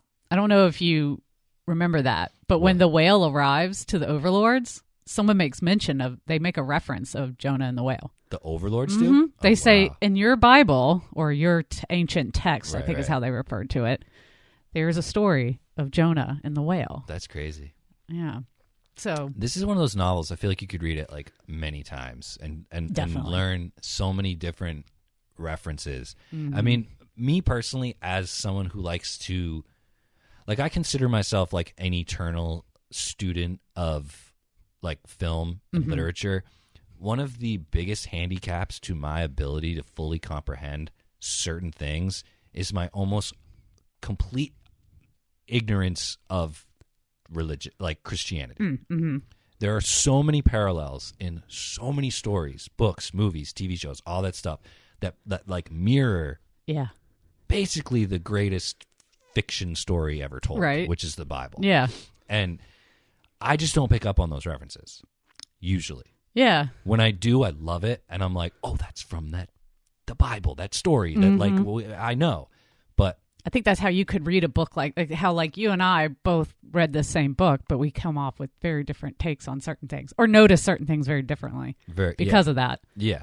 Because you, like you said you grew up Catholic. Yeah. So 12 years of Catholic school. You're in that world, whereas Yeah. I've just never been in that world. Yeah. Whereas my whole childhood was learning the Bible. Really? I remember, I think it was in 7th or 8th grade, we had to do an entire huge map, a chart of the timeline of the Bible. Wow. We had to draw it all out. How many years is it? Oh, God. It's a long time. A million? No, like 3,000 or something. Oh, yeah, yeah, because that's what they say. The Earth's only like 4,000 years old. Yeah. Okay. But, yeah, and, you know, that's Old Testament and New Testament. So it's a lot. Yeah. So, like, a lot of that stuff I've forgotten about. I haven't thought about it in many years. So I'm not Catholic anymore. So I don't really think about that stuff anymore. But, like, this book kind of brought up. Right. I mean, it's hard not to notice it when you were raised that way, I guess is what Yeah. I'm saying. I just consider it slightly like I don't know how to explain it. I miss out on certain things sometimes when I read or when I consume any kind of art that may potentially reference the Bible, which so many things do. Yeah, a lot. But I mean, dude, getting old is so weird too because you realize that like you don't have enough time in your life to do all the things that when you're younger you think someday I'll get to that. Yeah. Like reading, I'll read that later. like knowing what happens in the Bible. Like I would love to know all the things that happen. Yeah, it'll take you a while to read it, but you can get through it. But I can't imagine that I will ever really read that book. Yeah. I mean, I can't say that I've read the Bible from cover to back, Right. Word for word. I've learned scriptures and things like that, and I remember the stories being told in school and church and things like that. But I mean, I have read I've read the Bhagavad Gita, which is the like Hindu.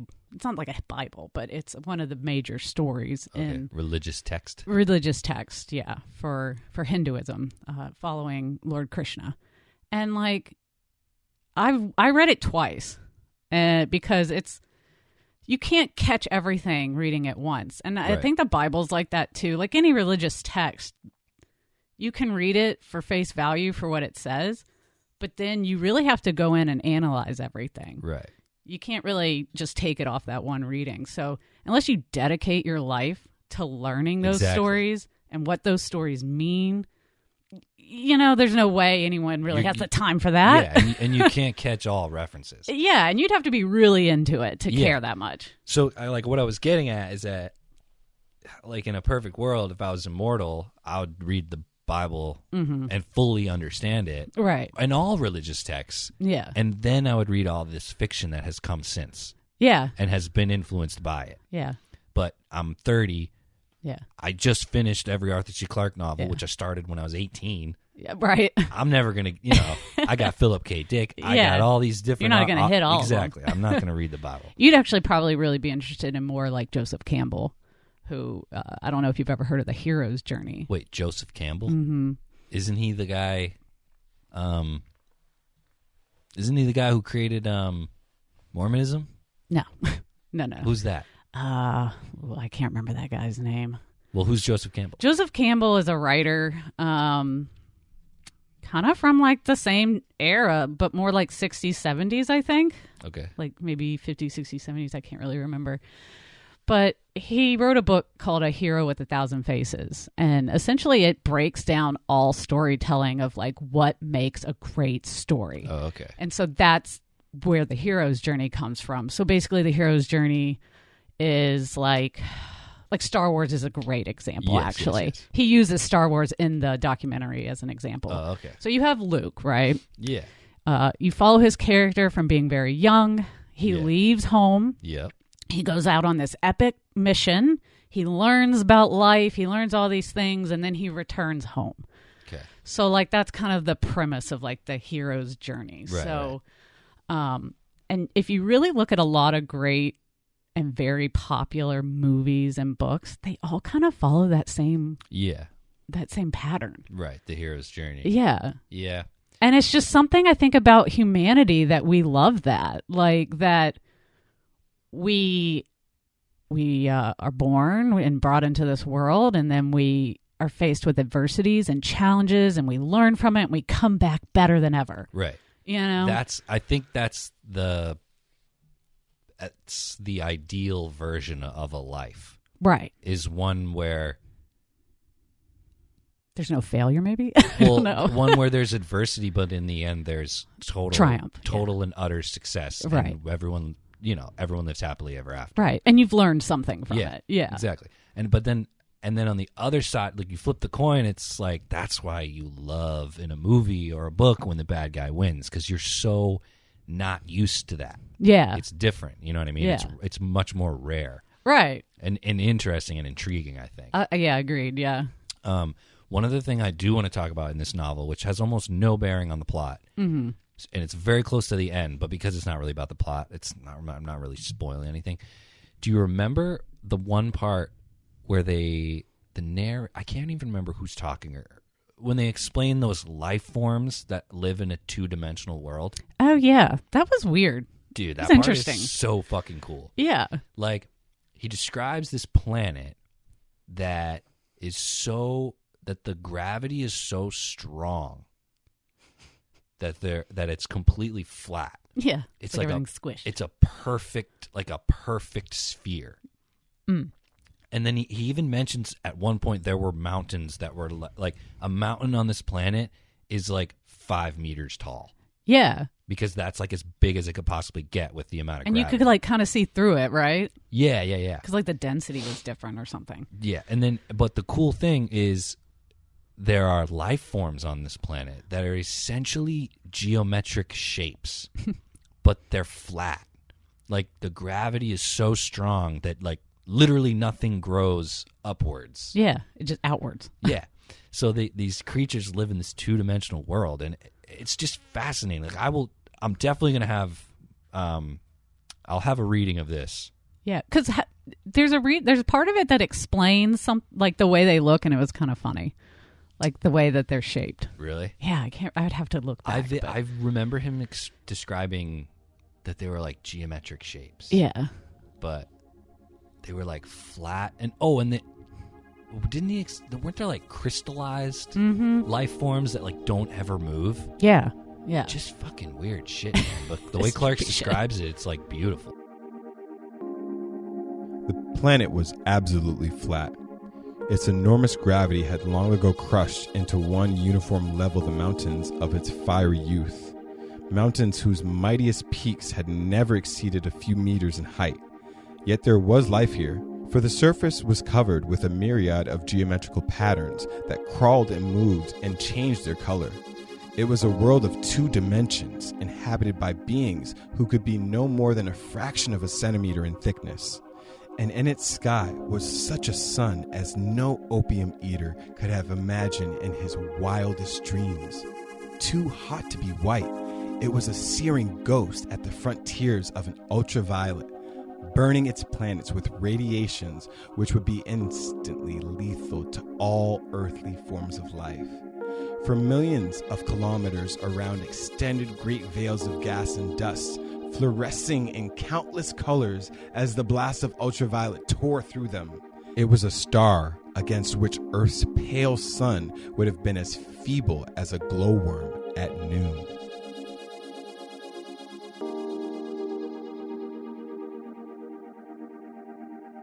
but I feel like that's how life on other planets would look.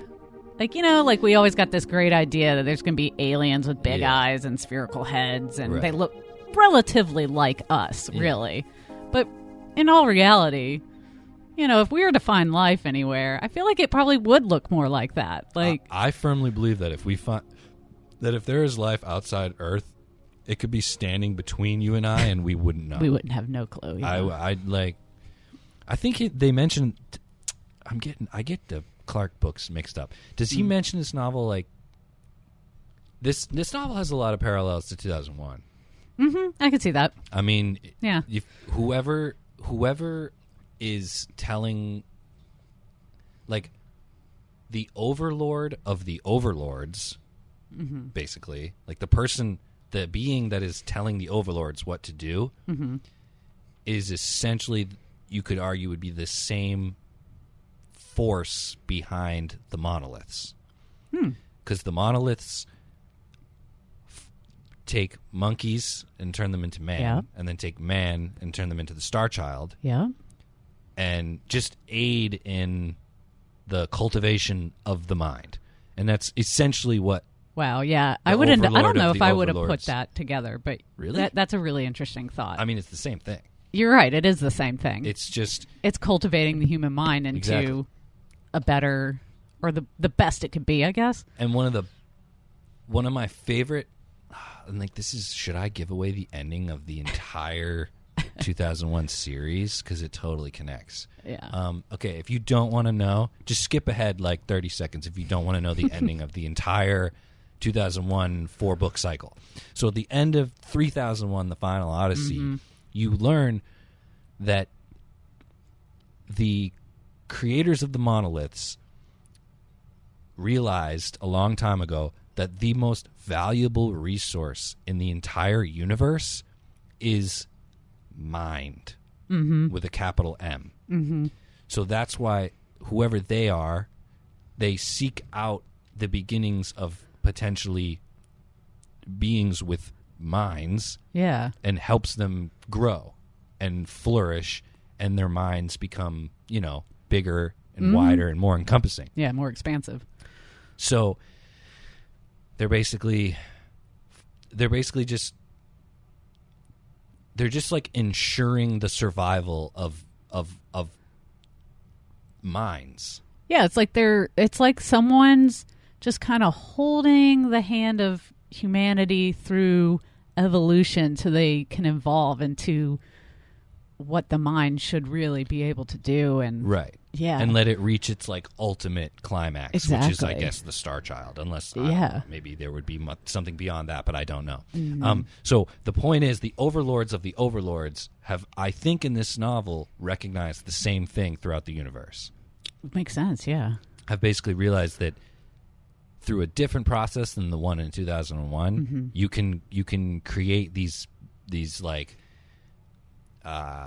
universe spanning, galaxy traveling minds that eventually shed themselves of all matter Yep. and are simply energy, Yeah. or are simply like, just imagine your mind. It's pure consciousness. Yes. Like That's all the it is. spirit almost. There's no body. It's just pure consciousness. Exactly. Yeah. And I think that is what the overlords of the overlords are attempting to cultivate, similar to whoever created the monoliths in 2001. Yeah. Um, I wonder if he had that in mind as he was writing this. maybe, because I know that 2001 is based on a short story which was written in the 50s, which only... And so was this, as Childhood's End yeah, as well. Yeah. Yeah. So, like, without giving away, I guess, like, what happens at the end, like, what did you think of the end? Did you like the ending, like, how it all wraps up? I did. I like the ending. It definitely leaves me wanting to know more, though. Like, I'd like to see almost like a second book come out to kind of go into more of, like, what happens after that. Right. You know? And I think we've talked a good amount about Childhood's End. Mm-hmm. So we can wrap it up, but in saying that, I want to basically communicate to whoever's listening that there is so much that we didn't talk about. Yeah, there's a lot more. Like, so much. Like, Jan going in a whale is kind of just like a funny little part of the book. Like, it's cool and it's important, but it's not a massive impact on the plot. Exactly, yeah. In fact, for a while there, I almost forgot about Jan. Yeah, and not Then he only came that, back. not only that, there's also like a whole thing where like some people in the world create this separate society. It's like a utopia within a utopia. Yeah, it's like this weird. It's Which is like in Athens, oddly. yeah, but I think the point of that place is to focus on the arts. Agreed. It was everything was like everyone was supposed to be very artistic, musical, And creative. painting, creative. So that whole thing is different, and then you learn like what the novel is called, Childhood's End, and that the name of the novel comes into play majorly in part 3. Yes. And like we're intentionally leaving a bunch of stuff out. Like we gave away a good amount, but you can certainly read this book based on what we've talked about and still thoroughly enjoy it. Yeah. And as far as just like a pure review goes, I mean, it's an amazing novel. It's really good. I enjoyed it. It's really, really good. If I had to pick one criticism, just because I can, I think the novel is a little bit too sectioned off. Yeah. I think that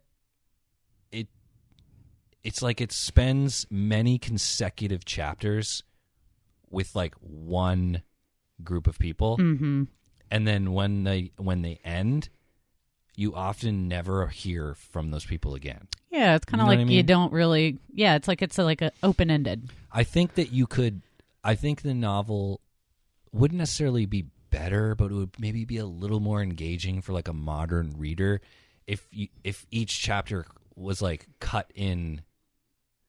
Like if you took these distinct sections and split them up and spread them among each other. You get what I'm saying? Yeah, I get what you're saying. Like if you told like a little bit of the Jan story and then a little bit of the Athens story, Right. and then go back to Jan, then go back to Corellin. You know what I mean? Whereas like it would help you remember a little bit. I haven't often had to go back and remind myself of things. Yeah. yeah, because Jan is in the middle with the whale. Yeah. And then you never hear from him again. Oh, for like 50 pages, Yeah. you're like, well, I guess Jan's gone. Yeah, exactly. And then at the very end, Jan he becomes like an extremely important Extremely human. important. Extremely important. But like the whole ending of the novel, like the final whatever, like Final act, 30 pages Yeah. is only Jan. Yeah. Whereas like between the first time you see Jan and that time, it's all about these other people that you like barely Yeah, it's know. all about George and Jean. Yeah. Yeah, it's like Jan's just kind of like, okay, that's who he is. But really, like we're interested in George and Jean and what's going on in their life, which is equally as important to the Right. story. But But at the same time, it's like the only thing you ever learned about George and Jean is that they went to that party that one time.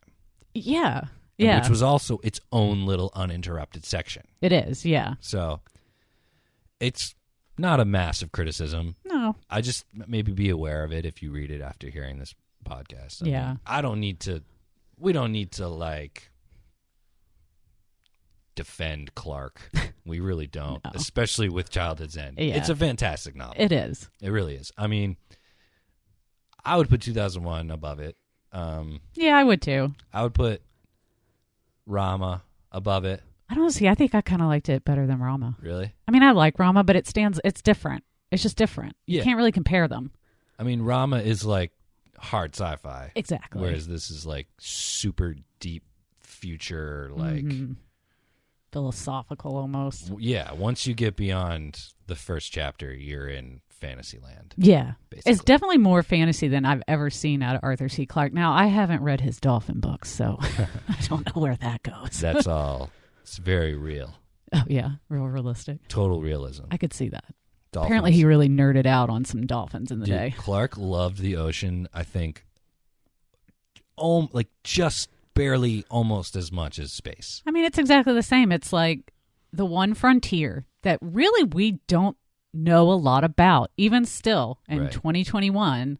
Well, dude, We haven't really explored our oceans that it's much. funny you say that because really the ocean is the opposite of space. You're right. It You know is like why? the exact opposite. Do you know why? Oh, I don't know where you're going. No. Well, because space is a vacuum. Oh, right. Yeah. Ocean is completely and totally full of water. Yeah. You know what I mean? Yeah. Like Can't breathe them both, though. True. They make like it might even have been in this novel where they talk. No, in some Clarke novel, they make the joke to say that little space is easy. You don't have to displace anything to be in space. Right. To be underwater, you have to displace water. Yeah. Like when you're I mean, it's the same thing in space. You are fighting the elements. Yeah, But there's pressure, atmospheric pressures you're dealing with. But yeah, like when you're in the ocean, you're like constantly fighting water, Yeah. which is obviously And you're- on and Earth which is a constantly devastating moving. force. True. Yeah. Which again is different from space. I mean, I don't know, like I'm sure particles and atoms are constantly moving, but It's a lot easier to move through a vacuum than it is Yeah. to move through. water, Yeah. especially a current. Yeah. I don't know if you've ever scuba dived, but when you get caught in a current, it's brutal. Yeah. Hi, Space Dreamers. Thank you so much for making it this far. I just got one more ad. Gotta thank the sponsors, and we'll be right back. Do you love to read? Are you looking to pass the time between planets with a good book? Magpie Publishing is soon to release the much-anticipated autobiography of Igor Sikorsky, designer of the first commercial long-distance space freighters. The story of the Winged S recounts a young Igor's dream to one day invent a spaceship capable of reaching Pluto, and how that dream became a reality. Magpie has also obtained the rights to An Experiment with Time, the classic memoir by inherent stability airplane inventor J.W. Dunn, who also eerily dreamed he would one day create a better flying machine, and now his name is in the history books. These titles and many more from Magpie Publishing are available on every inhabited world between Mercury and Jupiter. So that basically wraps up the Childhood's End. We ended that, right? Yeah. You said, what's your, like, review? My review of Childhood Let's say, End? well, like, if someone's never read Arthur C. Clarke, what would you suggest would it be bad or good to start with Childhood's End? That's a good question. I guess it kind of depends on what kind of sci-fi you like. I think the best place to start with Arthur C. Clarke is 2001. Yeah, I agree. And I think I'm biased because that's where I started. Me too. So, Me too.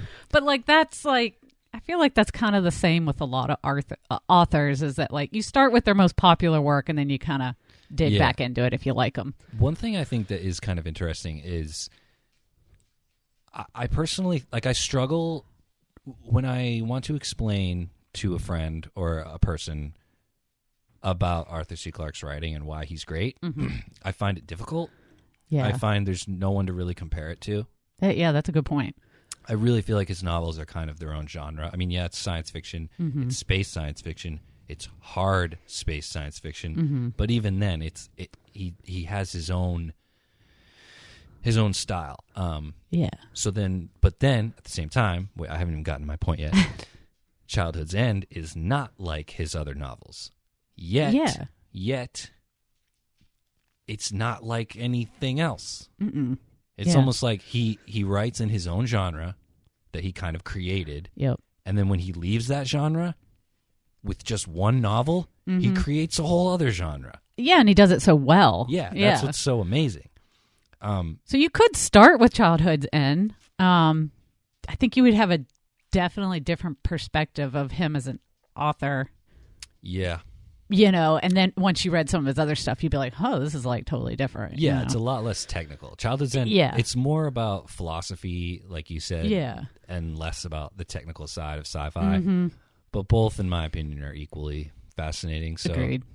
You could certainly start there. Yeah. I mean, it's a fun read. Yeah, and if you're even remotely a fan of Clarke, I feel like you've probably already read it. Which is funny because I hadn't looked back at a lot of that. Like, I don't know if I ever would have read it if it wasn't you asking me to. Well, I mean, but I didn't know anything about it. Depends on any kind of research. Because believe me, dude, if you search this novel, like if you search like best Arthur C. Clarke novels, a lot of people say it's this one. Yeah, and I could see that. Yeah, because he is so specific of a writer that if you don't like necessarily that, or maybe you're just not as into it as you or I would be, then I could see where you would really like Childhood's End. Yeah. Oh, this is crazy, dude. This says in the 1960s, director Stanley Kubrick was interested in making a film adaptation of the novel. But a different director had already optioned it. Instead, Kubrick collaborated with Clarke on adapting the short story The Sentinel into what eventually became 2001. Huh. Interesting. Yeah. So that's crazy. So that means 2001 probably would never have existed. Right. The movie or the novel, if this random other director hadn't already optioned Childhood's End and Stanley Kubrick couldn't adapt it. Yeah. That is amazing. That is, yeah. That's pretty crazy. So thank goodness. Yeah, thanks to that guy. Yeah, to that happened. And it Okay. just goes to show how good the book is. Not only that, but it says that guy, his name is Abraham Polanski, was a blacklisted director.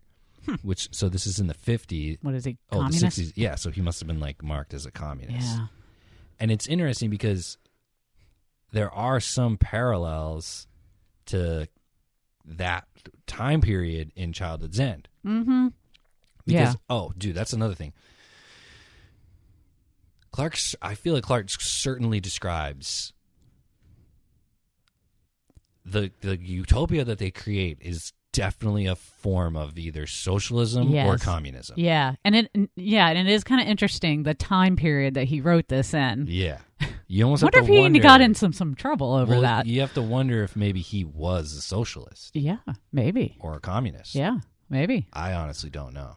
I don't know either. I don't know what any of his political beliefs were. At the same time, I feel like he wouldn't care because there is that quote by him that, and I'm going to have to paraphrase, but he says that it basically gives him great peace of mind to know that flags don't wave in a vacuum. Yeah. Meaning like there's no room for nationality. Right. Yeah. Or not nationally. Nationalism In space. Or just in a future that we would all benefit from. Gotcha. Yeah. So That is interesting. I don't know. I feel like he would be like that because it's like I feel like that's how he is with. I mean, he's an atheist, and he doesn't seem like he would tolerate like those kind of political divisions. Yeah, He doesn't seem like that kind of a guy. he seems like the Overlords. He's like beyond all that shit. Exactly. Yeah. So I have He's here, very enlightened for his time. psychedelic rock band Pink Floyd recorded a song named after the novel, though its lyrics have little in common with the story. Huh. What's the song? I like how Wikipedia finds it necessary to like make sure we know what Pink Floyd is before they say Pink Floyd. Just in case you didn't know who Pink Floyd was. They're not just a rock band, they're a psychedelic Yes. rock band called Pink Floyd. I thought it was country music, Pink Floyd. I'm glad Wikipedia set me straight. Thank God for Wikipedia. Right? We'd all be lost. Yeah, Childhood's End is a song from Pink Floyd's 1972 album Obscured by Clouds. I'm going to have to look that one up and listen to it. Yeah. Okay, anyway. So to move on from the novel, let's just wrap up and talk about sci-fi in general. So what have you been consuming when it comes to science fiction lately? Well, we finished the second season of Battlestar Galactica, Okay. which I'm pretpretty invested in now. Yeah. I was a little slow to come around to it in the first season, but Why is then I that? was really into it. I don't know. I just had a hard time like getting into the characters at first, I think. Okay. And I don't know. And then it just sucked me in eventually. It's the military sci-fi crap, yeah, because I think like it reminded me a little bit of Star Trek. And Okay, like yeah. when I was a kid, like the only things I really knew of sci-fi were Star Trek and Star Wars, and I know I didn't like Star Trek. isn't it? Okay. I just didn't care about it because it was like a soap opera in space, basically. Yeah. And I don't like soap operas, but Right. and I kind of feel like that's how BSG started out for me. Was like, okay, it's like another soap opera in space, Yeah. but now I'm hooked on it. Okay. I totally sank into it. Who's your favorite character? Oh god, this is probably stereotypical of me, but Starbuck. Okay. I love Starbuck. Yeah, me too. I mean, she's a badass. She's total badass. Yeah. So what do you think about the ending of season 2? I just can't believe that Gaius is the president. Really? Well, okay, so like he goes around talking to himself basically all the Right. time. Yeah. And they make a point to show that people see him talking to himself. Mm-hmm. And then all of a sudden they're like, well, ignore that craziness. This guy sounds great for president, like Yeah. but But your average voter doesn't see him talking to himself. I guess. They I mean, they it's just- mostly on the one ship, yeah, on the Battlestar Galactica. Yeah, like all the main characters know that he's a total weirdo. Yeah. But Because it's not like he's on any of the other ships. Yeah, but the voting population, I don't think knows that I think they True. still think of him as just a genius. Just like a famous genius. Yeah, they knew of what they knew of him on Earth. And I mean, hey, people vote for famous people. We know this. We've seen it happen. We've seen it happen. It usually doesn't go well. Yeah. So anyway, what happened at the end of season 2? Where are they? So they found a planet that was habitable, Okay. and they named it New Caprica. Yep. And I guess the whole thing that swung the presidency in Gaius' favor was to settle on this planet. Right. Whereas the original president, Rosalind, wanted to stay in space and keep searching for Earth. Yeah. She wants to fulfill her destiny. Yeah. Whereas everyone else is sick and tired of being in a can up in Yep. space and is ready to go back to somewhat of a normal life again. Right. So that's why Gaius wins the presidency, I think, and they're starting to now settle on that planet. Then what happens? Oh, yes, I totally almost forgot that. I just watched this last night, too. Oh, yeah, so they thought they were undetectable by the Cylons there, too, because of some, like, radiation field, I think, or something like that. But no, they found them. Yep. And they let it rain. Yep. Down Basically on 'em. becomes like a work camp, Yep. I guess. Yeah, exactly. It's almost like an internment camp now. Yeah. Yeah. So it didn't go so well for those people. I can tell you that you guys are flying through BSG, man. We're bingers. Well, dude, I started this whole show. It's also a pandemic. Well, okay, I know, but I started the whole show talking about how much I love BSG and how I'm flying through it, and now I'm just like, You're just slowing just keeps down. going and going and going and going and going and going and going. Well, how many seasons are there? 4. Really? I have 2 episodes. I have Okay. 2 episodes left in season 3. Oh. So I'm Yeah, you like, did slow now down. we're in the same season. Yeah. Basically. Yeah. But I will tell you, I think season 3 is better than season 2. Do you? Yeah. Especially, and I've told this to Amy, Mm-hmm. the beginning of season 3 is so awesome. Oh, really? Like, there's like basically like the time that they spend on New Caprica is fucking harrowing. Oh, yeah. It gets really cool, and characters like really like change and like grow into themselves. It's really cool. Basically, like, expect your opinion. I think, kind of expect your opinion on Colonel Ty to change. Oh, really? Okay. Yeah, I already was a little suspicious of him a bit. Like something's going on there. Well, then your opinion will really change. Oh. And I won't okay. say anything else. All right. So the last thing I want to talk about is the fact that Mallory is a science fiction book reading fucking superstar over there, and she finished. How many pages is that? Dude, Dune is thick, man. Monster. Let's see. It's huge. How many pages? Is it a G?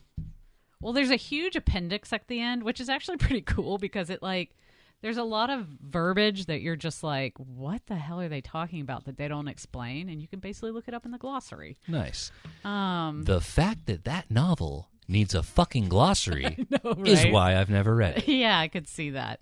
So the actual storyline is 617 pages. Okay, it's So not bad. It's pretty thick, but it's doable for sure.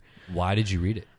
The only reason I read it is because I saw the trailer for the new movie, and it was one of those I didn't really know anything about, but I Okay. knew it had some popularity and a little bit of a cult following of its own. Okay. So I was just like, I hadn't had anything to read, and it honestly had been in my list of things to read and just never did. So nothing else better to do during a pandemic Right. than read a big book. Mm-hmm. So I did. What'd you think? I didn't know anything about it. And at first I thought I wouldn't like it because it's definitely more fantasy than sci-fi, really. Right. And typically I don't tend to care about fantasy stuff as much. Me either. But I did really like it. I really got into it more than I thought I would. What's good about it?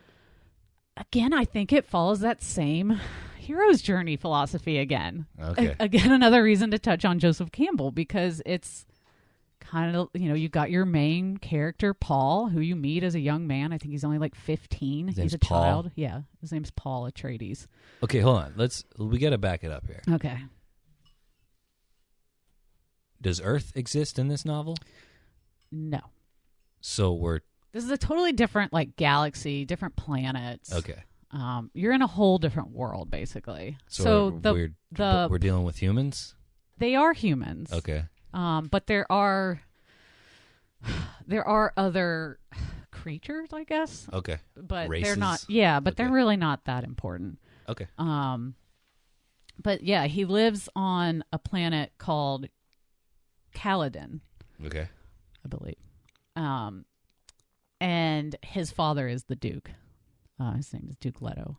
And eventually the Duke gets reassigned to Atreides, which is a different planet that is not really habited by a lot of people.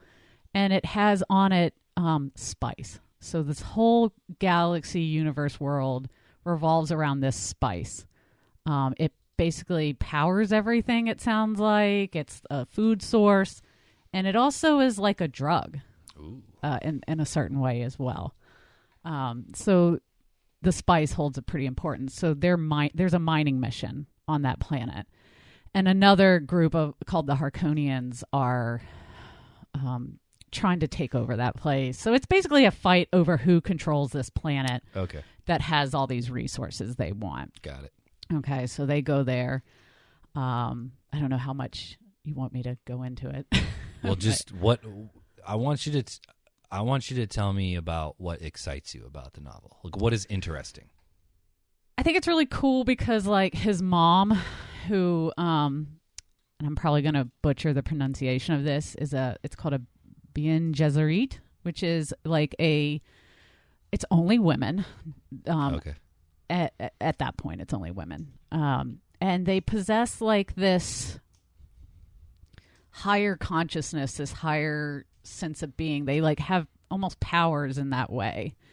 Like they kind of like refer to them like kind of like witches. Mm-hmm.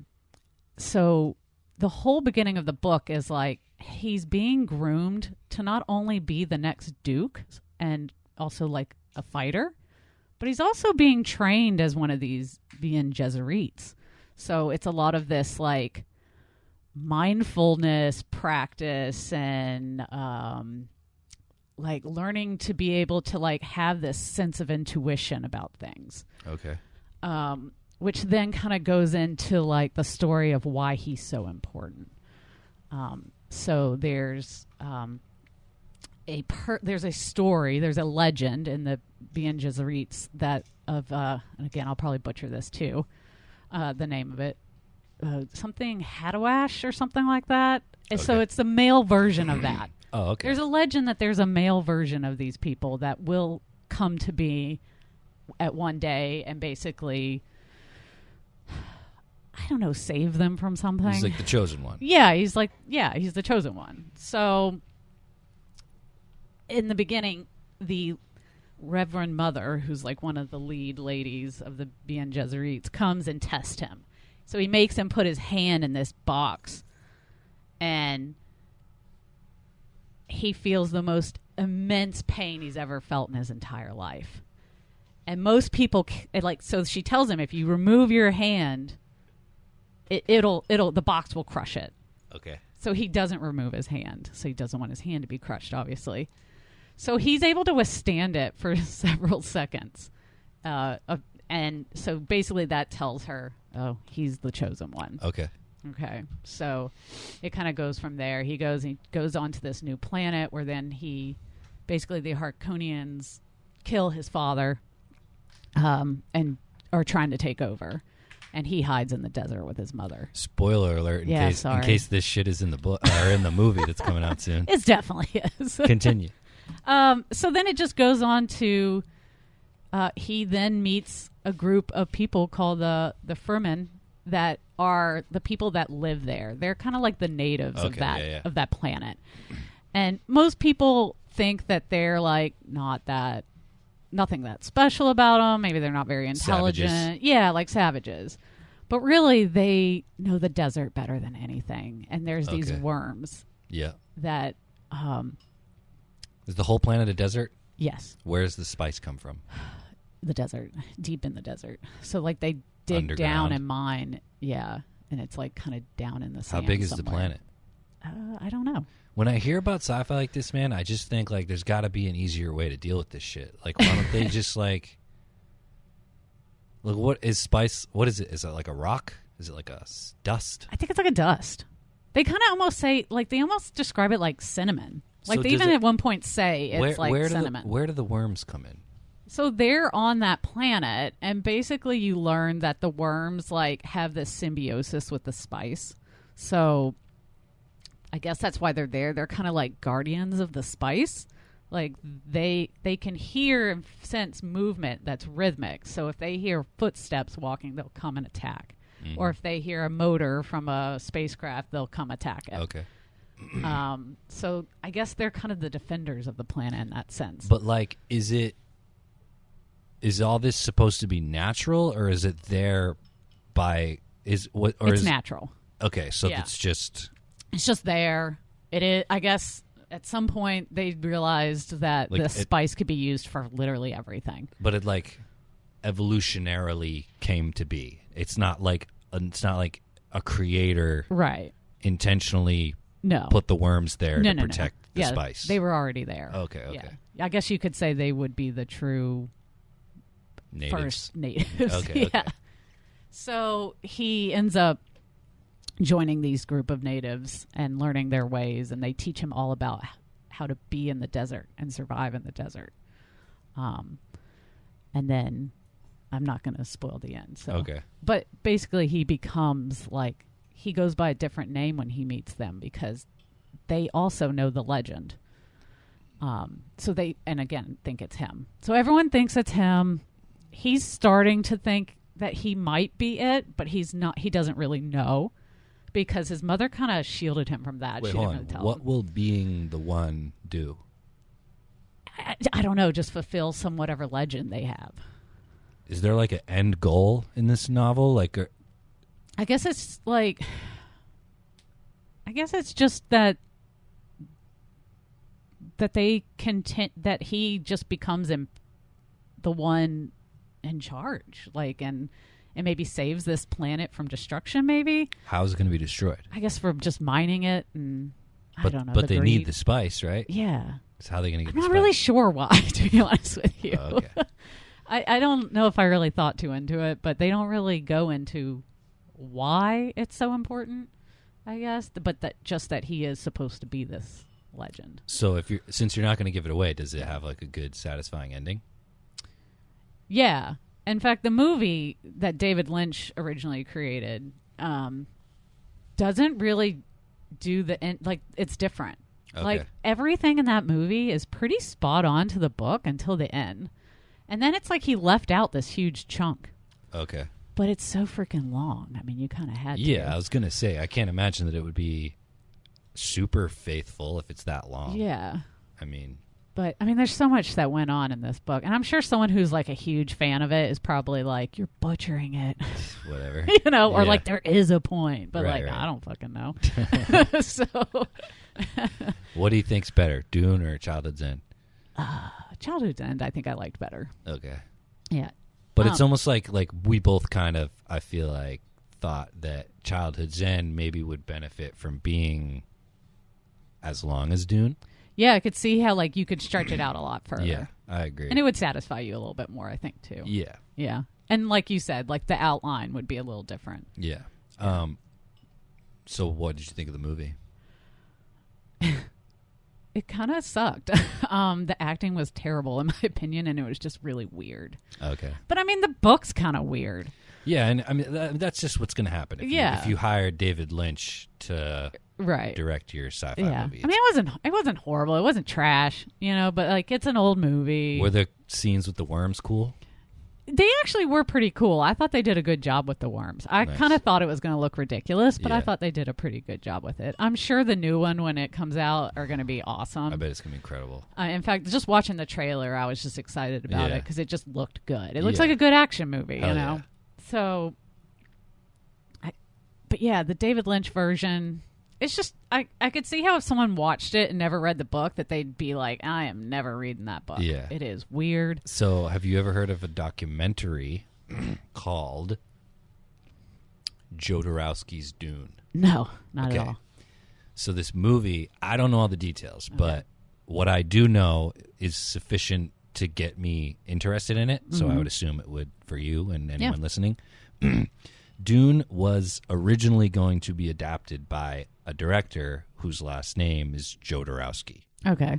And it was apparently going, I think film historians and the people in general look at that Dune movie as a misfire.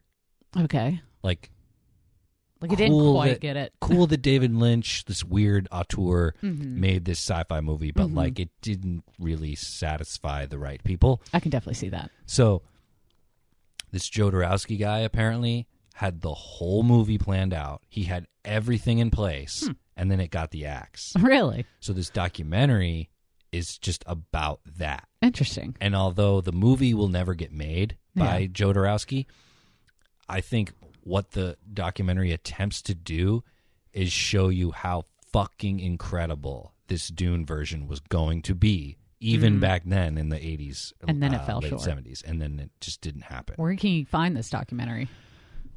I don't know, probably anywhere. Yeah, just find it online It somewhere. it was popular and talked about when it came out, Yeah. like a few years ago. Yeah, okay. And I've never seen the movie Dune. I've never read the book Dune, but I am interested in that documentary. Yeah, I would like to watch it. Yeah. Maybe we should watch a trailer after we Yeah, do definitely. this, because I don't even think I've ever seen a trailer. Yeah. But anyway, let's see. I mean, it's worth a read for sure. Like, I think if you're into, like, if you like Star Wars, no, not even Star Wars. I can't even say that. It's nothing like Star Wars. I mean, if you like a little Game bit of Thrones, but you want it to be in space. yeah, kinda. Yeah. Yeah, a little bit. Like if you like princesses. mystical, Did they talk about princesses in this novel? Is the word princess used? there is. Yeah, Oh, there is a Jesus princess. You learn more about in the end. But she actually writes, like, there's, in the beginning of every chapter, there is, like, a little section that she writes about Muad'Dib, which is his name What's that he his name? goes by. Muad'Dib. Muad'Dib? That's how I pronounce it. I don't know. All right. But yeah, and it kind of just like goes on with like, it's like her telling the legend of him a little bit. Oh, yeah. nice. So like, so you don't really know who she is at first, but then in the end you start to understand who she is and why she's important. I remember. Because this goes on for like, there's tons more books. Oh, yeah. Yeah. In 2020, I read a novel by H.G. Wells called The Food of the Gods. Cool. And it was standard H.G. Wells, like kind of like a late 1800s version of hard science fiction. Okay. But towards the end, this female character comes in and she's a princess. And I just remember as soon as I read the word princess, I was just turned like, off. dude, I don't. If she's going to be forced to marry someone, like I don't right. care about that. Yeah. I want to know about the science fiction. Yeah. So it didn't become a massive problem in that novel. But I don't know. It's like I like, Arthur C. Clarke, hard science fiction. Yeah. So it's when you mix the fantasy with the sci-fi Yeah. is when I typically am turned off. Yeah. And I think, it's one of the reasons I'm not a lover of Star Wars. Right. And it's one of the reasons, even though Dune is a classic and extremely intriguing to just look at and think about, I've never read it because I know that there's like, Yeah, the it's fact a lot that of you fantasy. said the word Duke. Yeah. Like, why must we always combine like old school shit Yeah. with science fiction? I guess because that's all What we is know. that obsession? That's all you know. Well, why don't you like? Well, it's also military. Like everything in space seems to be militarized for some reason. You notice that? Like a lot of times it is. Maybe it's just like we assume that a military would be the only thing with enough money and the capabilities to operate efficiently in space. Yeah. You know what I mean? I mean, I guess we did create a space force. last year. Yeah. So it does exist now. But like, Sorta. I just don't understand. Like if you're gonna write a story in space, like why would you include like medieval shit? Yeah, like why would you Kings have and dukes and queens. queens? Yeah. And like lightsabers are swords. Like, Yeah. that's a sword. Yeah, you would think they would have come up with maybe different language for like if you Yeah. ruled a planet, But you know. I don't know. Anyway, so super quick we'll cap this off with All right. with the bullshit that I've been watching. So I've been watching BSG slower than All you right. guys, but I watched a couple sci-fi movies. I watched Space Sweepers, Okay. which I remember I told you guys Yep. that we could watch, and then Yeah. I watched it, and I didn't really have anything to say about it. Yeah. It's like it's on Netflix, so it's free if you Okay. already have Netflix. So like if you're interested and you're like maybe under the influence of something, because it's super visually Oh. really cool. Yeah. Like CGI is great, and it's so cool too to see like big Hollywood movies made in America with big budgets. Mm-hmm. They don't. I mean, they kind of. It's kind of a formula to that, like a proven, like, okay, you're going to make money if you do it this way Yeah. formula. So then to see this South Korean movie, which has a lot of elements that we have in our big budget Hollywood movies, like there's a character who's like an android. Okay. So it's like a CGI robot, Right. but it looks really good. Like the CGI Yeah. is really good. But I guess what I'm getting at is just like maybe like visually, design wise, this android character looks different Okay. from like your Star Wars robots. Like, Gotcha. he doesn't look like C-3PO at all, Right. but he looks cool. But the movie's extremely long. One thing that was cool about it is that for no apparent reason and with no warning, it's in every language you could think of. Like, I think the idea in this future is that humans can just understand every language. That'd be dope. So, like, there's one character who calls in and speaks in Spanish. Yeah. They speak, I think, Korean to each other. Huh. The villain is white and speaks only English. But they're constant. Like it'll But be they one, understand each other? Yeah, it'll be one Huh. scene where like three different characters are speaking three different languages. That's crazy. So you have like the subtitle. It's cool. That's probably a little hard to follow, though. I mean, it's a little confusing at first when you hear it. Yeah. Yeah, I mean, because when I heard the Spanish, I was like, because you're used to listening and reading, but not understanding anything you hear. Right. And then he started speaking Spanish. Even if I didn't know the amount of Spanish I know, I would Right. know that was Spanish. Right. Yeah. You So pick it's a up on little that. distracting. Okay. But what else? Oh yeah. So the plot in the novel in this movie is like right in the beginning, it kind of becomes just a plot that you've seen before. Gotcha. It's just Pretty typical. Yeah, there's like a little girl and they have to like protect her for some fucking reason Yeah. that she's fucking special, whatever. I also watched the movie Doom. Doom? Yes. Oh, yeah? Like the game. Yeah. It came out. Was it good? No, the movie. Yeah. It's complete and total trash. Is it? It's garbage. That's a shame. But if you're a fan of the games, I don't know. Yeah. There's no point in even mentioning that. That movie came out in 2005. It's so bad. I remember I went with my girlfriend at the time. I was 15. Okay. I was like, yeah, let's go see Doom. And she was so bored That's a bad date. and so angry at me afterwards. Oh, no. I was like, You got anyway. no love. Yeah, but okay, you know what's actually fucking dope about that movie? What? People make fun of it, but the fact that it did this is awesome.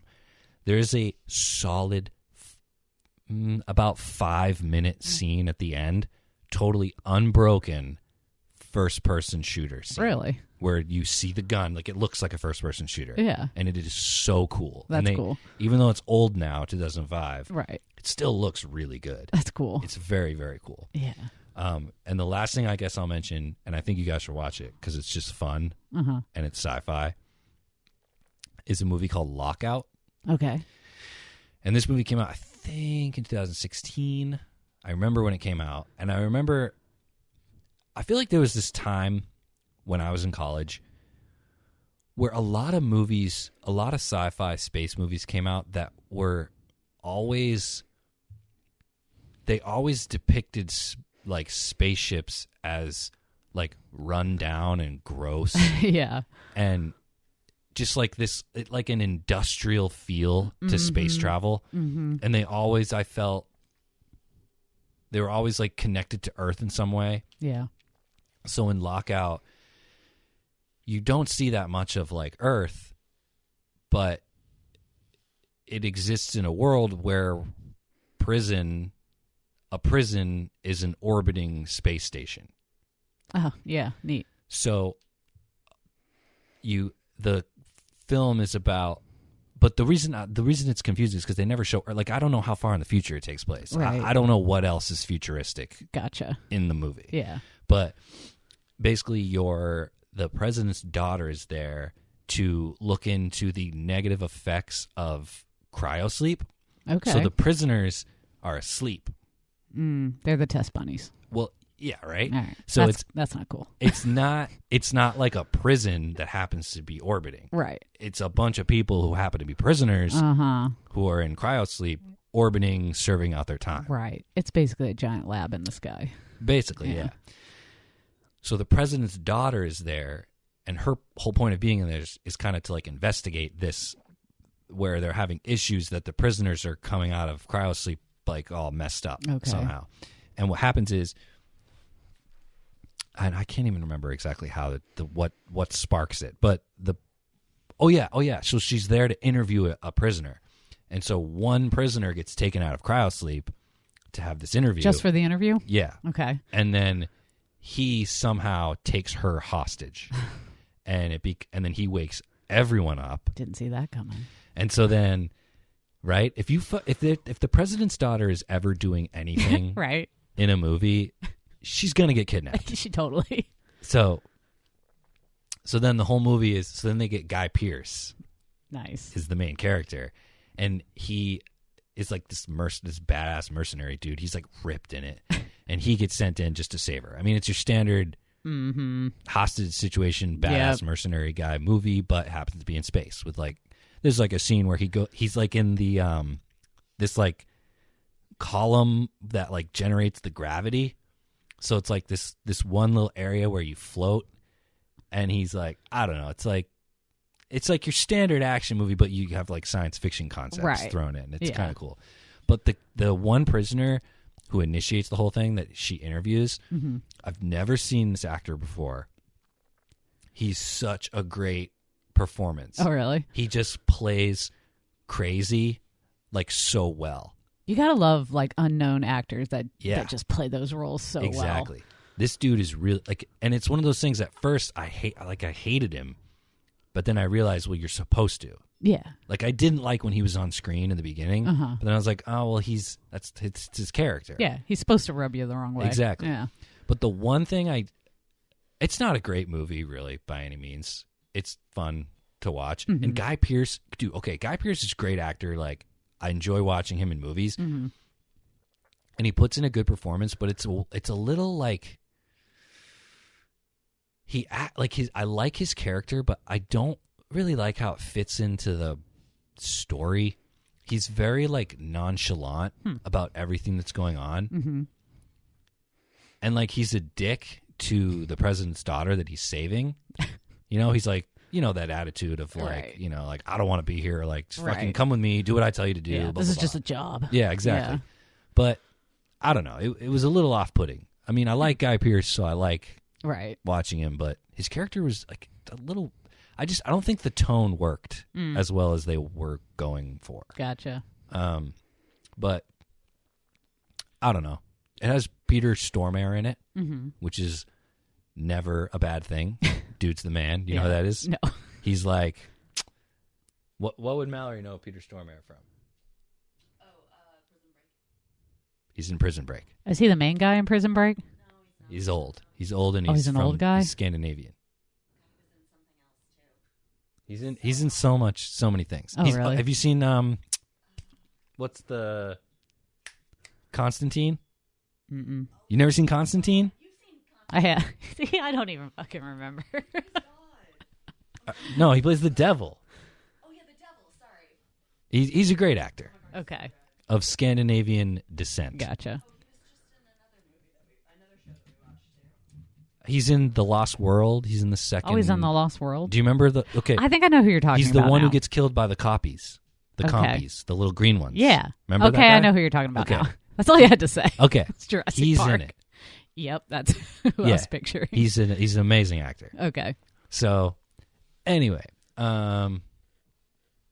that's pretty much it. Yeah. I had to cram this novel at the end. Did you? Yeah. Yesterday I had.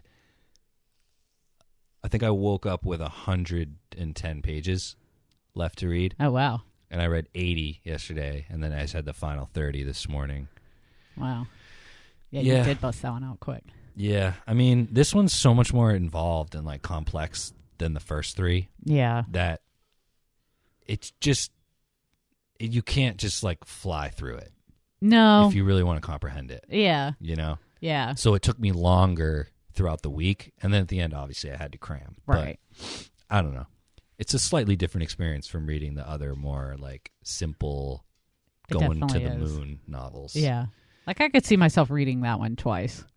Childhood's End. Yeah, where I don't normally like to read books twice, but Nah. I could see myself reading it Well, again. okay, it's funny you said that because, and let's end on this. I Okay. think that the first time I read Childhood's End Mhm. was in 2018. Mhm. And I think what propels you through that novel is you want to know. Yeah, you just want to know what happens. Right. So Yeah. now, imagine reading it again. True. For me, reading it a second time, there was a slightly less motivation Yeah, because you already knew what happened. because I knew Well. what the plan was for humanity. Right. That does kind of take away. And especially the ending. I thought the Yeah. beginning was more interesting a second time through, like reading about Stormgren I could see that. Yeah. and like what the Overlords do initially when they show up. Yeah. But then at the end, when I was reading when I was reading about the descriptions of the planet where the Overlords are, which he says that's not their home planet. But, Yeah. But that planet, you know what I'm talking about? Yeah. Yeah. I found that to be a little. I was just like, I know that this has no bearing on what's happening on Earth, so I Yeah. get I don't really care. Yeah. It kind of didn't really have a point. And it's all just pure Other than fantasy. just to know. There's no. Yeah. It's like pure fantasy. You It know what I is, mean? 'Cause yeah. They're just. It's just like some planet, like way in the future, Yep. with like flying aliens living on it. Yeah. With Like- no roads because they fly. And, Yeah, exactly. Yeah. And doors are like in the middle of buildings instead of on the Yeah, ground. I thought that was funny. I mean, he does mention in that section, which is cool, how like just obviously physically too, but Mm-hmm. mentally, how differently you would view the world if you could fly. Yeah, I thought that was a really interesting part of the book too, because you're right. Your whole perception on everything would be different. And like I said in, I think, episode 2 of this podcast, how we on Earth, and you can disagree with me if you want, Yeah. but I think I'm right. We live in a 2-dimensional world. Mm-hmm. We cannot go up. Yeah. We cannot go down Yeah. Not because of without- gravity Yeah. and because of the Earth below us. Yeah. Not without technology, at least. And if you have wings, you don't live you're in a 3-dimensional world. Yeah. I mean, that's proven by what you just mentioned in the idea that doors into Mhm. buildings are not on the ground. Yeah. Why would they be? There's no reason. Because for you it to wouldn't be. go to the ground. Yeah, exactly. Why would you? But anyway, we should. Of course, why wouldn't you just land on top of the building if you could fly? But, that's beside the point. Why would you have buildings? I don't know. Why would, why would Just you? live in trees. I mean, if you're like this supreme being, why do you need buildings? Who knows? I mean, I guess you could have. I feel like you should just have a skyscraper, but with no roof, Yeah. and you could just have holes. Like it could be like ribs, like Yeah. so you could enter the building at any spot. Yeah. It's not like a door. Yeah. Because if you can fly, Right. I mean, why that do you makes need sense. one entrance point? Yeah. Why would you even really have a door? Yeah. And if it doesn't rain, why must you be inside? Yeah. Does it even rain there? Yeah, I don't even know. See, these Yeah. when it's not connected to reality at all, then it just becomes, it could be anything. Yeah. I think that's the thing with that book. You could, if you did read it over and over again, it would just be to like overanalyze every little thing. Yeah. You know? Yeah. I don't know. It's Yeah. certainly an excellent novel. Definitely. And I recommend it. I highly recommend it as well. Yeah. And okay, so to close this mofo out, please, once again, if you're interested, check this podcast out on Instagram. What's my name? My name is The Space Dreamers.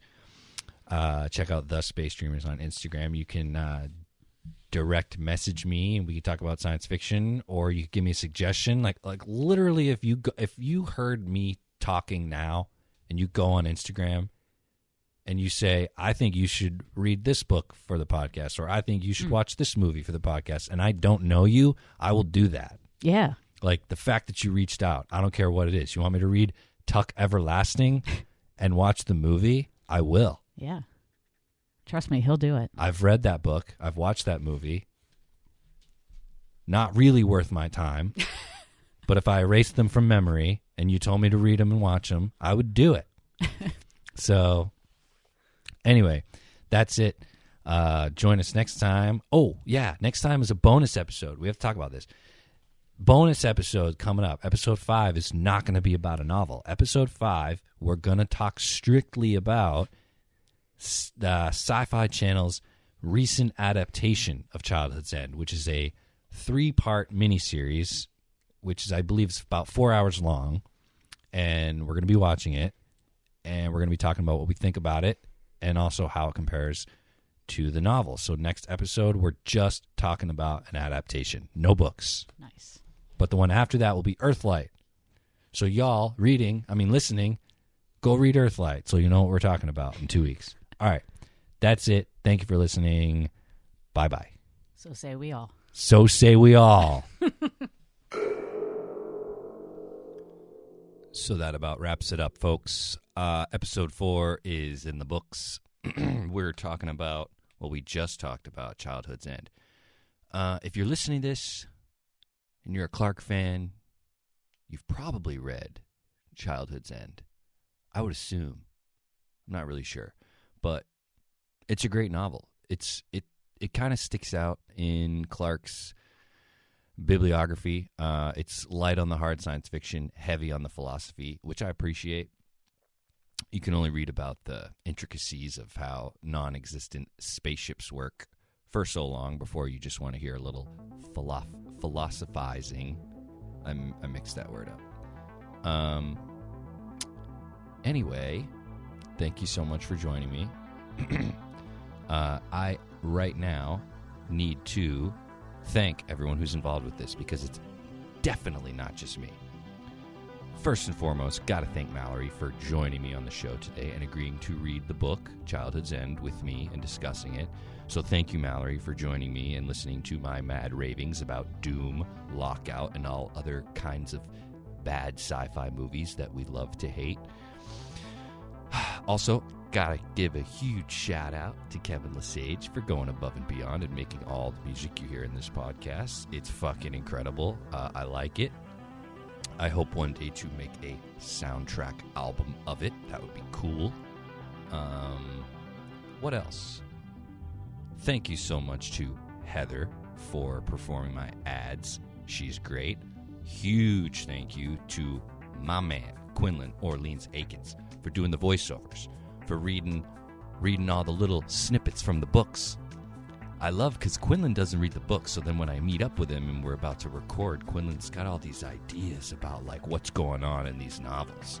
Like he thought Corellin was God, stuff like that. Just cool shit. Maybe one day I would love to get an interview with everyone involved, like the last ever episode or something. Like when I'm done with Arthur C. Clarke, do an interview, just like with everybody involved. Like, what did you think about what I'm doing here? Anyway, I'm just riffing. I'm actually recording this voiceover with Kevin's music in the background. It's like, fuck it, I'll just let it go. Let's just let it go. It's such good music. Actually, haven't done this since, I think, episode 1. But what I'm going to do right now is I'm gonna play one more part from the novel. It's a part with Jan, and it's just really beautiful. It's kind of like a Space Dreamer moment. It's just a beautiful paragraph, and I'm gonna leave y'all with it, with some pretty music behind it, and I'm gonna have Q read the voiceover. Actually, I want to do one more thing here. I want to just mention, like, I'm sure y'all have figured out that my ads are fake, but for the 2 ads you heard in this one, I just want to give credit where credit's due, and maybe cue you guys in on, like, maybe how I create some of the ads. So the movie that I mentioned, or that we mentioned, is the movie that they're filming in Islands in the Sky. So it's from the world of Clarke. And the 2 memoirs that were advertised are both mentioned in the story Inheritance, which is from the collection Expedition to Earth, which we cover in episode 6. So if you listen to all these episodes and if you read Clarke, you're going to understand. Like, I reference Clarke all the time. So anyway, I thought y'all might find that interesting. I'm just babbling at this point. So thank you so much for listening. Seriously, thank you so much. Follow me on Instagram, The Space Dreamers, at The Space Dreamers. Simple. Hit me up there. Let's talk about sci-fi. Whatever. Okay, let's just leave it off with some Clarke. That's why we're here, to celebrate Clarke. So here is an excerpt from Arthur C. Clarke. Thank you so much. Join me next time. Actually, next time we're talking about childhoods and the sci-fi miniseries. A whole episode simply devoted to the miniseries. So go out, read that miniseries. Or, I'm sorry, watch that miniseries. And join us next time we're talking about it. It's a really good show. I already recorded it, so just check it out. Thank you. So Jan slept. He never felt the tug of the hoisting cables as the huge metal framework was lifted into the hold of the Overlord's freighter. He never heard the hatches close, not to open again for 300 million kilometers. He never heard, far off and faint, through the mighty walls, the protesting scream of Earth's atmosphere as the ship climbed swiftly back to its natural element. And he never felt the star drive go on.